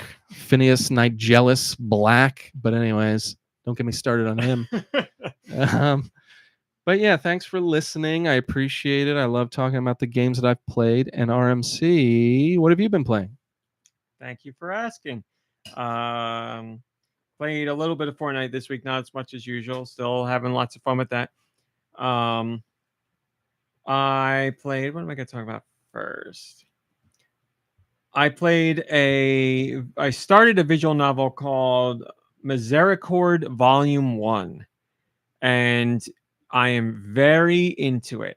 I don't exactly know what's going on yet. I know pieces of the story, but it is, you're following. So you're a historical man. Maybe you know. Sure. There's I had no idea that there used to be, I'm going to say 1300s, 1400s, probably wrong. There used to be nuns who would live in like a room in the church. Like it was like a closed off room that they would not leave. And it had like a little slit that they would be given their food through, or books. They can read books because they had dedicated their entire life to the Lord. So all they would do was read religious texts and like just know everything about super fans of the Lord. Basically, yeah. And that was their life. Like they never left the room. Like they didn't see people, like visually. They did not see people. They weren't supposed to look through the slot when people were bringing them their food or whatever. And that was their life, dedicated to the Lord. That's dedication. Anchorites? That's it. Thank you. Yeah. I didn't even know this was a real thing. That's who, so far, the main character is in this visual novel. And I was like, oh my God, people really did this? And I stopped to read about it. I was like, holy crap. PC says stands of Christ. That's right. Christ stands. That's right. And I was shocked. I was like, what a horrible life. But that's so extreme, because I already think it's extreme to just be a priest or a nun regularly. Right. And these people and to do something like that, their whole life, that's it. They're and then people can come to them. What was it again? Anchorites? Mm-hmm. Other people in the church would go to them and be like, is it true that in this book it says this about Jesus? And they'd know because they don't know anything else. And they're like, yep, blah, blah, blah. Wow. So like anybody that had any religious question or anything would go ask it through the slit in the door. And the person that literally only reads books all day long about God can answer right away. So the internet killed the anchorites. That's right. Probably won't be seeing too many. Digital anchorites. So that's who the main character is so far in this. And something weird is going to happen with them. The game starts out with these two people who are talking in secrecy about plotting to have the king killed. And they're like, don't worry, if something goes wrong, I know this convent you can go hide out in. It's in the middle of nowhere. No one's going to know you're there. No one's going to know anything that's going on in the regular world. And then you fast forward to this anchorite who's telling a story about her time in the church. So she's reflecting upon how she used There to be were an male anchorite. anchorites, but according to Yes. Wikipedia, they were majority female, like Yes. 4-1. So I don't know what's going to happen here, but it's very interesting. Some person keeps meeting with, I think it's another nun that keeps meeting with her and is having like conversations that I guess are somewhat inappropriate, but the anchorite is obviously, even though they would never admit it, so starved for conversation and interaction with people that they're like forming a relationship, kind of a parasocial relationship with this person. So it's really interesting. MomBrain, Deux, you're a reader as well. I've never read something where the writing is so uncomfortable in a sense that like there are good people who are dealing with bad people, and these people are going to Apparently do never very read bad like a Chuck things. Palahniuk. Where it's like book. you're reading this, and I'm like, I feel so uncomfortable and so gross because I know these people are manipulating this person, but it's written in such a way that's just so real that it's like the feeling of discomfort that's running through me while I'm reading this is like at a peak. I've never felt it reading a book or any visual novel. It's very uncomfortable because you can see things are going to go bad. And it's just, and the combination of that with the music that the game has, the music is perfect, unsettling music. It's like beautiful and haunting. So I'm like only a couple hours into it, but it's awesome so far. It's really cool, and it's teaching me something I never knew about. So I love that. Very, very cool game. I really, really like it. It's only on PC right now. It's discounted until the 11th or the 14th. I don't remember. It's like $5 and change. It's not bad at all. But thanks to Lena Rain, the composer, because she retweeted something about it, and that's how I found out about it. Awesome. I love it. Very cool. But a long way to go. I mentioned this to you. I downloaded The First Descendant, which is from Nexon. It's their new free-to-play game. If a game is free to play, I'll certainly try it because what am I going to lose? It's a looter shooter. I like looter shooters. I haven't played one in a long time. The last one I probably played was Destiny, which I had a little bit of fun with, but didn't really. I had fun when we were playing it, but that quickly wore off because we got tired of doing the same thing over and over again. So The First Descendant is a looter shooter. I would say dumbed down from Destiny. At least where I'm at, it could get complicated. Triple D, DDD, dumbed down Destiny. From going from where I'm at, but I don't know yet. King DDD. It is you pick one of 3 characters in the beginning, and then you can change things up later and get new characters. But I'm one that has ice abilities. Hunter. But you have a gun that you use, but then you have your special abilities that are ice related that have cooldown periods to them. It's a lot of fun. Like, it's a lot of fun. It's just a bunch of enemies that come running at you in portions of levels, and you destroy them. You wipe them out, and you're constantly getting new weapons and things to upgrade, which is fun. You're always feeling more powerful. I feel so powerful. It was a lot of fun. Like, it was genuinely a lot of fun. It needs a little bit of polish in some areas, but not bad by any means. But I was like, yeah, I could get into this with friends. This would be good. The gunplay, I'm playing it on PS5. The gunplay is really good. Guns feel really, really good. And it's a combination of how they fire in the game, how they sound, and the PS5's controller. Like, the haptic feedback you're getting through the controller makes guns feel really good. Like a sniper rifle feels insane. You get like a real good, like, when you pull the trigger, matched with the sound effect. It sounds ridiculously overpowered. It's just a really fun gun to shoot. But all the guns have been fun like that for me. It just makes the gunplay more satisfying, which is good because that's what you're doing most of the time, running around and shooting things. I was soloing missions because I like to play solo, but I would play with friends certainly. I bit off a little more than I could chew, but I guess not because I made it through. But I was going into rooms that had like waves of 40 enemies that were swarming me, and I had to like run loops around everybody and jump and dodge, and like I got it done, but it was very clear I was doing things I shouldn't have been doing. But it was fun. So I liked it. I'm going to play it again. Like I said, it's free. I've upgraded my guns. I'm not going to get into the gacha mechanics because I don't plan on spending any money on it, but for what it is, yeah, I was having fun. It was very enjoyable. So I played that.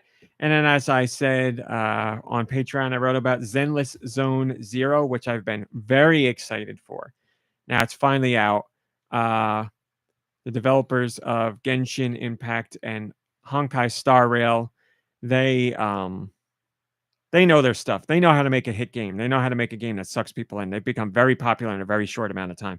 And this is their new game, and it continues with the aesthetics that they have in other games. So it's anime style, cell shaded or cell shaded ish, and this is more like a Bayonetta or Devil May Cry, something like that. Man, it feels really good. It looks really nice. The music's awesome. It's got a whole vibe. The vibe is similar to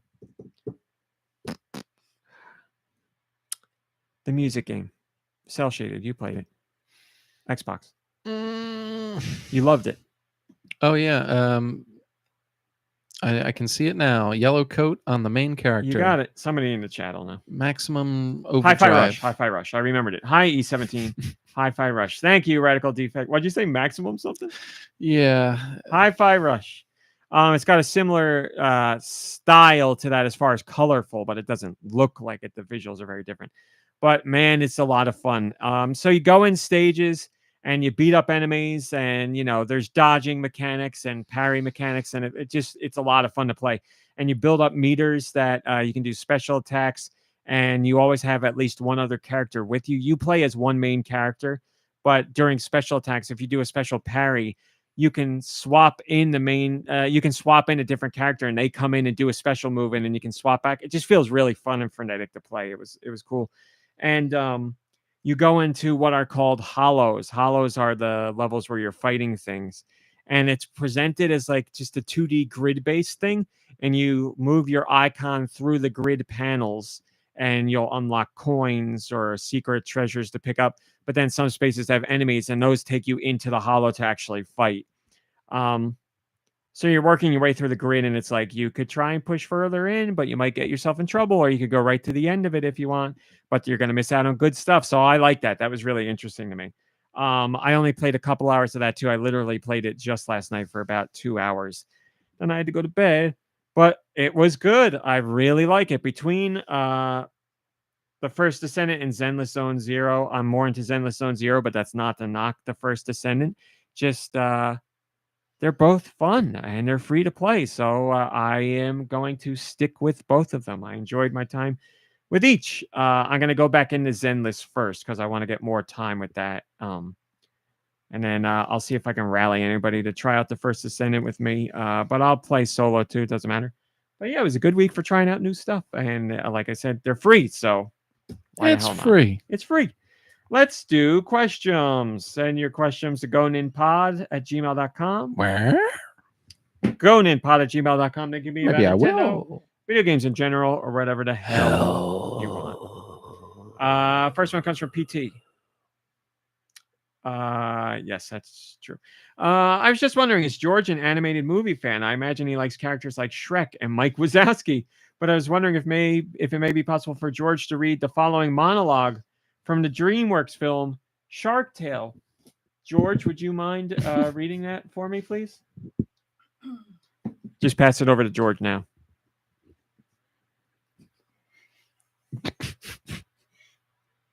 It's true. It's true.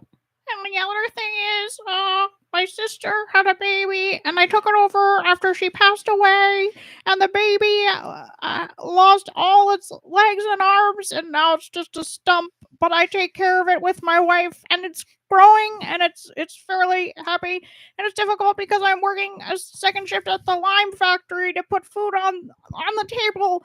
But all the love that I see in that little guy's face makes it worth it at the end. Bravo. George, beautiful. He got the George. part. MomBrain, that's one of your favorite TikTok memes. It truly. My sister had a baby. It's true. He's fairly happy. But George, that was perfect. Perfectly read. Thank you, George. It had echoes of that apparently kid. Yeah. Apparently. My name is Andrew Dingus.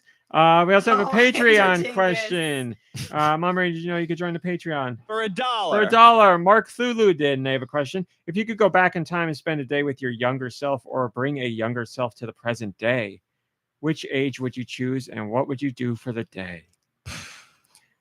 So I would go back to my younger self for sure. I know that.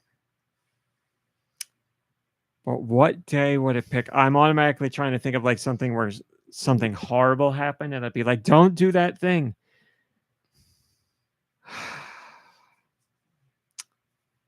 Man. There are, I don't know. There's nothing that's like so horrendous that I'd have to go back and stop my younger self from doing it.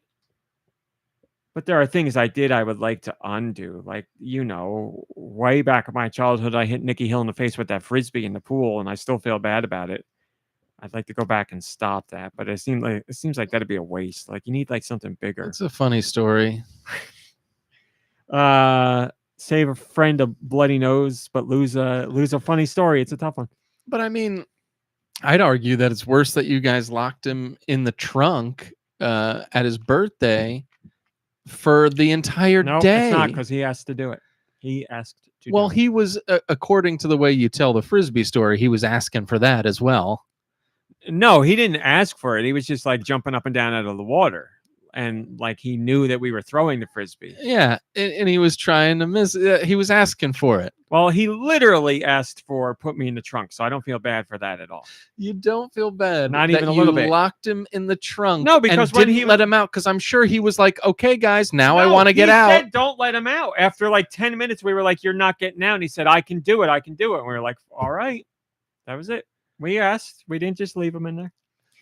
I love that you were. What were you like playing video games inside? And his mom was like, "Where is he?" And you're like, "He's in the trunk." We all said it. Matter of fact, he made it adamant that he could get out, and he did not want us to let him out. Yes, so we did. It's What it was his brilliant. birthday. How could we not grant his wish? It's brilliant. Do you guys have anything? Would you go back to your younger self and on a specific day and say something or do something? I think I'd want to relive the day I got my driver's license. I feel like that was the first taste of real freedom I got in my life. I mean, just want to taste it again. Like, but it was like unencumbered freedom, right? Like it was like I didn't have to trade anything for that freedom. Like now, you know, as like adults, it's like you have to trade all this stuff for your freedoms. They cost you. But like when I'm 17 years old and like I don't have to worry about putting miles on a car or Hi, like Storbus Corbin. anything. Anything. Like I think that, I mean, the summer after we graduated from high school, like if we're talking younger selves, like that whole summer, probably any day that summer would be a good one. I'd go back to Pizza Hut and I'd enjoy it one more time. Our local Pizza Hut that's not there anymore, man. Yeah. Love to just sit in there for a day and feel disgusting and live it up. Do anything? Any day you'd go back to? Tell your younger self something? Nothing specific. I mean, I'd want to visit my young self and like see all my video games and like all my old t-shirts Take and 'em with stuff. me. Like, yeah, that's where I would want to go. But I had a pretty good, I've got a lot of good memories from there. So there's nothing I would want to change. I'd probably want to go back to like freshman college and be like, hey man, do things differently, like enjoy yourself at college. I mean, I enjoyed myself at college, but like, you know, do things a little bit differently here because, you know, it's not going to work out the way you want. And also buy Apple stock immediately. That's what it would be like. Yeah, bet on these games, and here's these lottery numbers, and Yeah. all that stuff. Yeah, I can't think of anything specifically, but there'd be moments I'd love to go back to. Sure, that would be fun. And that's your questions, MomBrain. I believe it's time for music. It sure is. I got music. You want to hear it? You want to hear it? Oh. Send your music to goninpod@gmail.com. Where do I send that music? Goninpod@gmail.com. Please put music in the title to help out your local MomBrain. By the way, We would like some more music and question submissions. I would say we have a big buffer, but it gets below a certain number and I start to be like, oh, I should put out the call. So more music, please, and especially more questions in that email, please. Both are appreciated. This one comes from Guy Bones. Oh my God, I'm not ready. This is a Mario and Luigi. This is a Paper Mario? Yes. Paper Mario. Paper Mario. Okay, Taz in your door. Yes.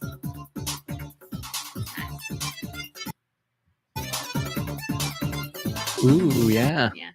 That was from Guy Bones. This one's from Wired.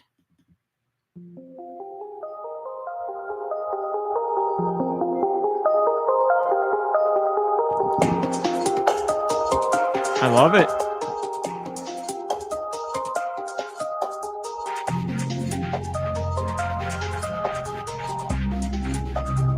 You're looking at me like I should know it.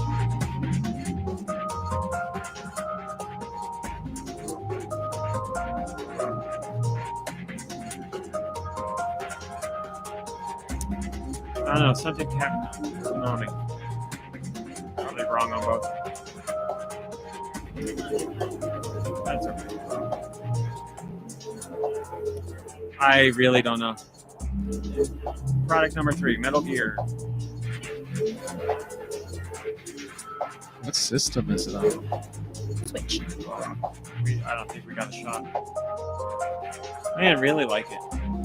A Persona game. I don't know.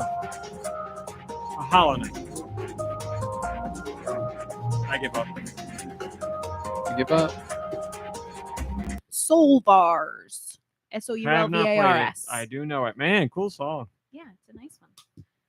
All right, and that was from Wired. Next one is from Storbus Corbin.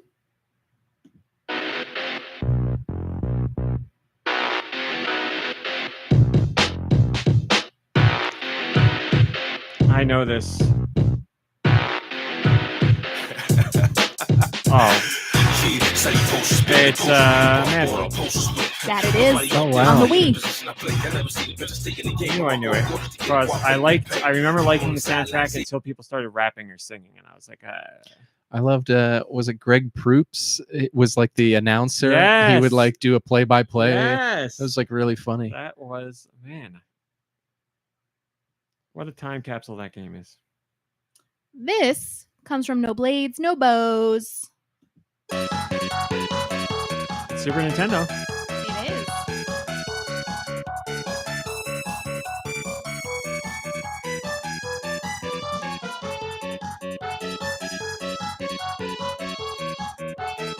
No idea. Couldn't even begin to guess.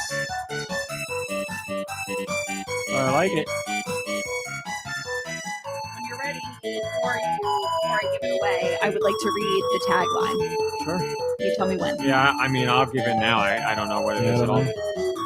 As CEO, you call the shots. Sim City? No, and it's a man sitting in like a corporate I've never even heard of this. desk Yeah, I don't know. with a wireless phone. Give up? Yeah. Aerobiz. I don't Apparently, even think he I've runs ever an airplane heard of it. business. Man. It's a great box art. Sounds Yeah. good. Actually, I should probably do this. There we go. So everyone can enjoy. So that was from No Blades, No Bows. This one's from Jet Jaguar. Focus all attacks.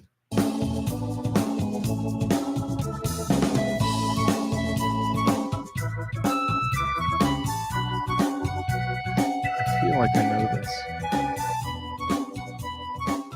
Do you know if I know this? You might. I think you both might. Is it a first party? Doesn't No. sound it. but it's a pretty popular. Sounds Sega-ish. It's not Sega.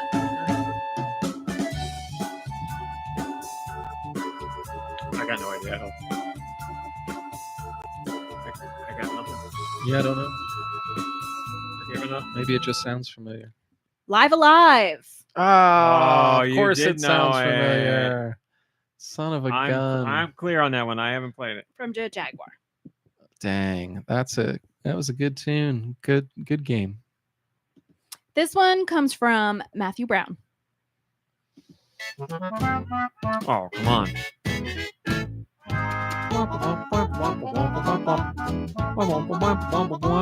This is Conquer. It is. This is the first level. Conker's Bad Fur Day from Matthew Brown. This one comes from Jess I. The Super Nintendo? Yes. Well, they're saying Madden, so it's Madden. John Madden Football 93. Man, Madden! I thought Madden! that Let me hear the song more. I like how it's like he's dancing.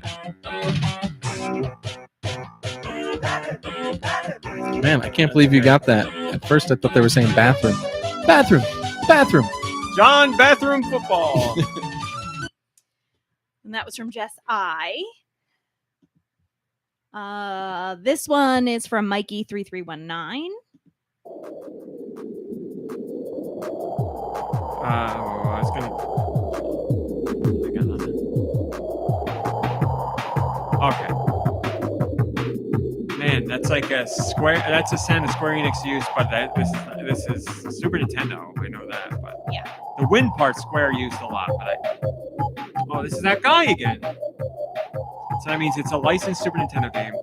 It's gonna be something stupid. It's not Waterworld. I know that. It's gonna be a game that, like, it's not gonna fit at all. It's some licensed garbage game. What did he do? What did he do?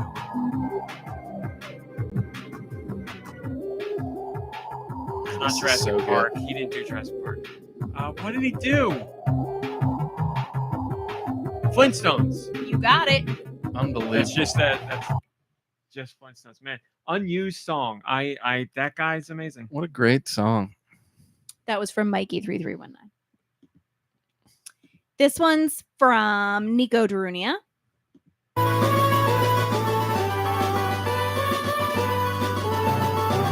Portable. It sounds Pokemon-ish. You're right. DS or GBA? GDA.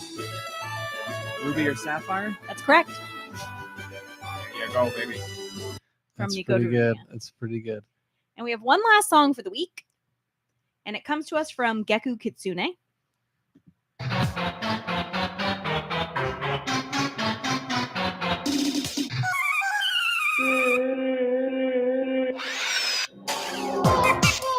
I know this. Yeah, I think you do. This N64. I know this, but why do I know this?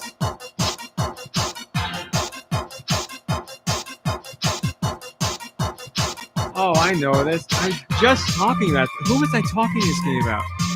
It's Mischief Makers. That is But I correct. was just talking to somebody about Mischief Makers, and I can't remember who. 1, 2, 3, 4, 5, 6, 7 out of 10. 6 out of I'll take it. 9. Everything okay? Yeah. My sister is showing me she's showing me the thing that she got at H Mart with us yesterday, and she said it was the best thing that she got.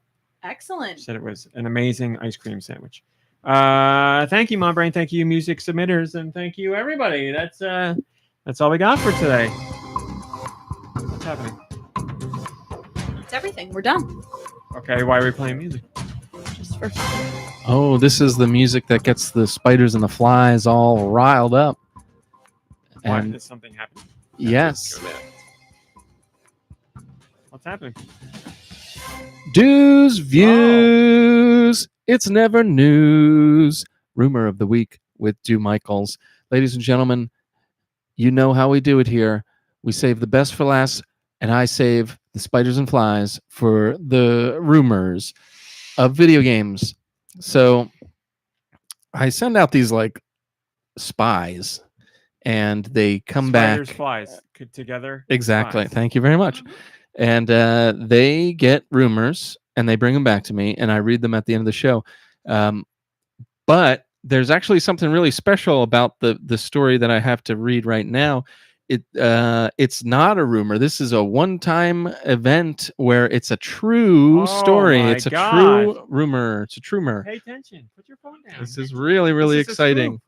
So we heard earlier about the man who was sentenced to 4 months for carrying the master sword around.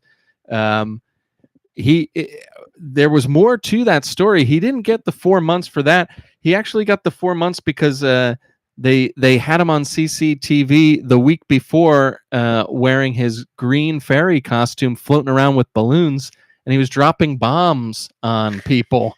So, What? yeah, that's why he got locked up. So he basically, Oh. and PC said this earlier, it was totally coincidental with the rumor, but I have to say it. He had BTE, big tingle energy, Oh. and that's what's going to. It's ironic because the BTE is what got him sent to prison, but the BTE is what's going to save his Yeah, ass when yeah, he's in prison, yeah. baby. You know what I'm talking about, Mr. Fairy. So, ladies and gentlemen, thanks for listening to a True's Dues View. Perfect. No notes, as they say. Well, thank you for that. What a great way to end the show. What a first time it's ever happened. A true story like that. Thank you to the spiders and flies.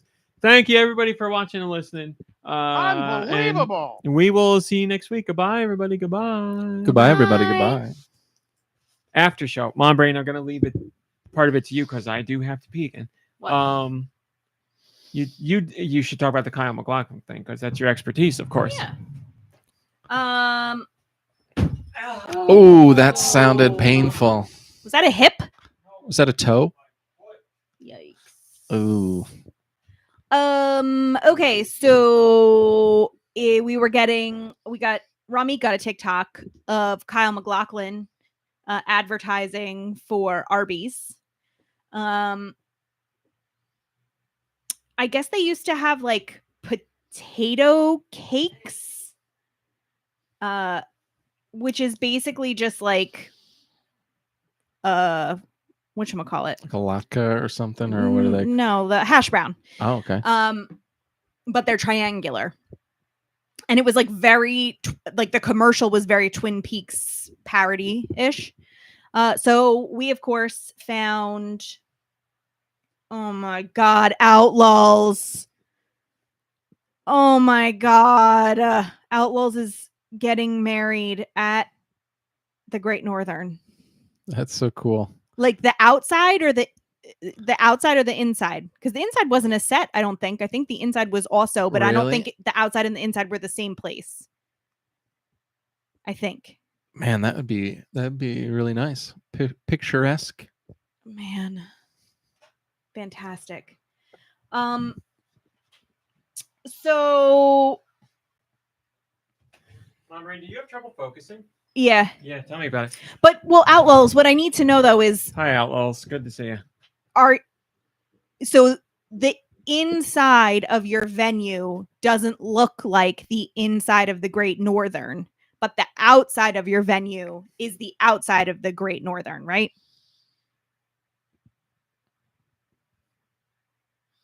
I'm just, oh yeah, the air there is good for your lung sacs. Well, that's incredible. And the potato cakes were delicious. But they weren't anything like super special. I would like for them to be a little more zesty. They're or good. maybe like a They good just dipping need some sauce. seasoning or some sauce, but they were good. Yeah, I would get them again definitely. Yeah.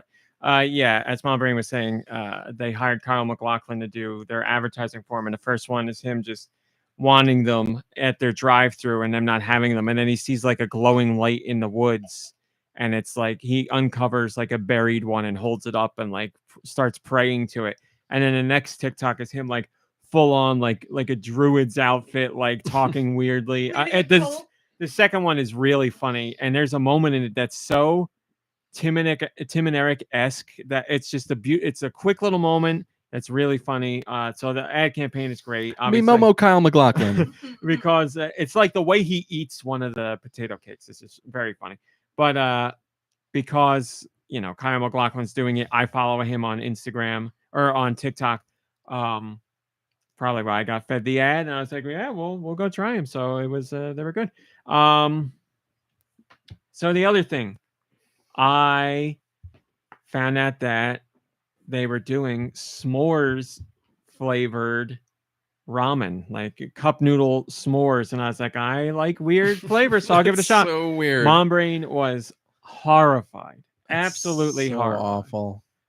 Just to be clear, there's no like meat anything in this. There's no meat flavorings. There's no none of that. Like, so all the. I just love thinking about a s'mores with meat in it. Like if you're no. Interestingly, Oh, let me no. go get the one we have because there's an ingredient in it that you would not expect. Oh no. In the s'mores thing? Yeah, no meat. Oh, okay. I mean, I don't know if the marshmallow situation, but I'll go get it. I know what she's talking about, but anyway, every cup noodles has like the brick. It's the ramen itself is nothing, but the packets have meat or meat products in them and all that stuff. There we go. Ice Dilbert, perfect. So we had been trying to hunt it down. We were out visiting my parents, and it was in the Walmart by them. Walmart is the only place that's selling it. Walmart and Walmart's website, only places you can get. You can probably get it on Amazon through a reseller for like an ungodly amount of money. But picked it up, and I'm a fan of sweet and savory, so I'm like, I'm down to try this. I don't like any of the ramen because I don't really like meat stuff. So I'm like, and MomBrain's like, they don't all have meat. They all have meat. What's the weird part? I believe it was garlic. Yeah, it said garlic. Yeah, gross. What the heck is going on? But anyway, I tried it and I legit liked it. But again, I like savory sweet. I had exactly one noodle, and it is top 5 things I never want in my mouth again. Again, PC, there no marshmallow or no meat in this.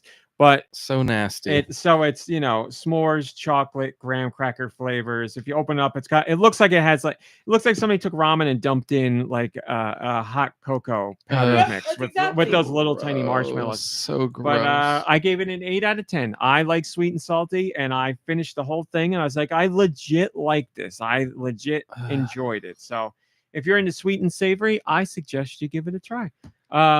Do you want to end the show with a taste test of those Doritos, or would you like to do that off camera? Oh, we'll do it off camera just because my bladder's about to explode. I get it. We'll do it. We'll do it not live. Later, Gators. All right, everybody. Thanks for watching. Thanks for listening. Play some games. Hang out with friends and family. Rest, relax. You deserve it. We'll see you next week. Goodbye, everybody. Goodbye.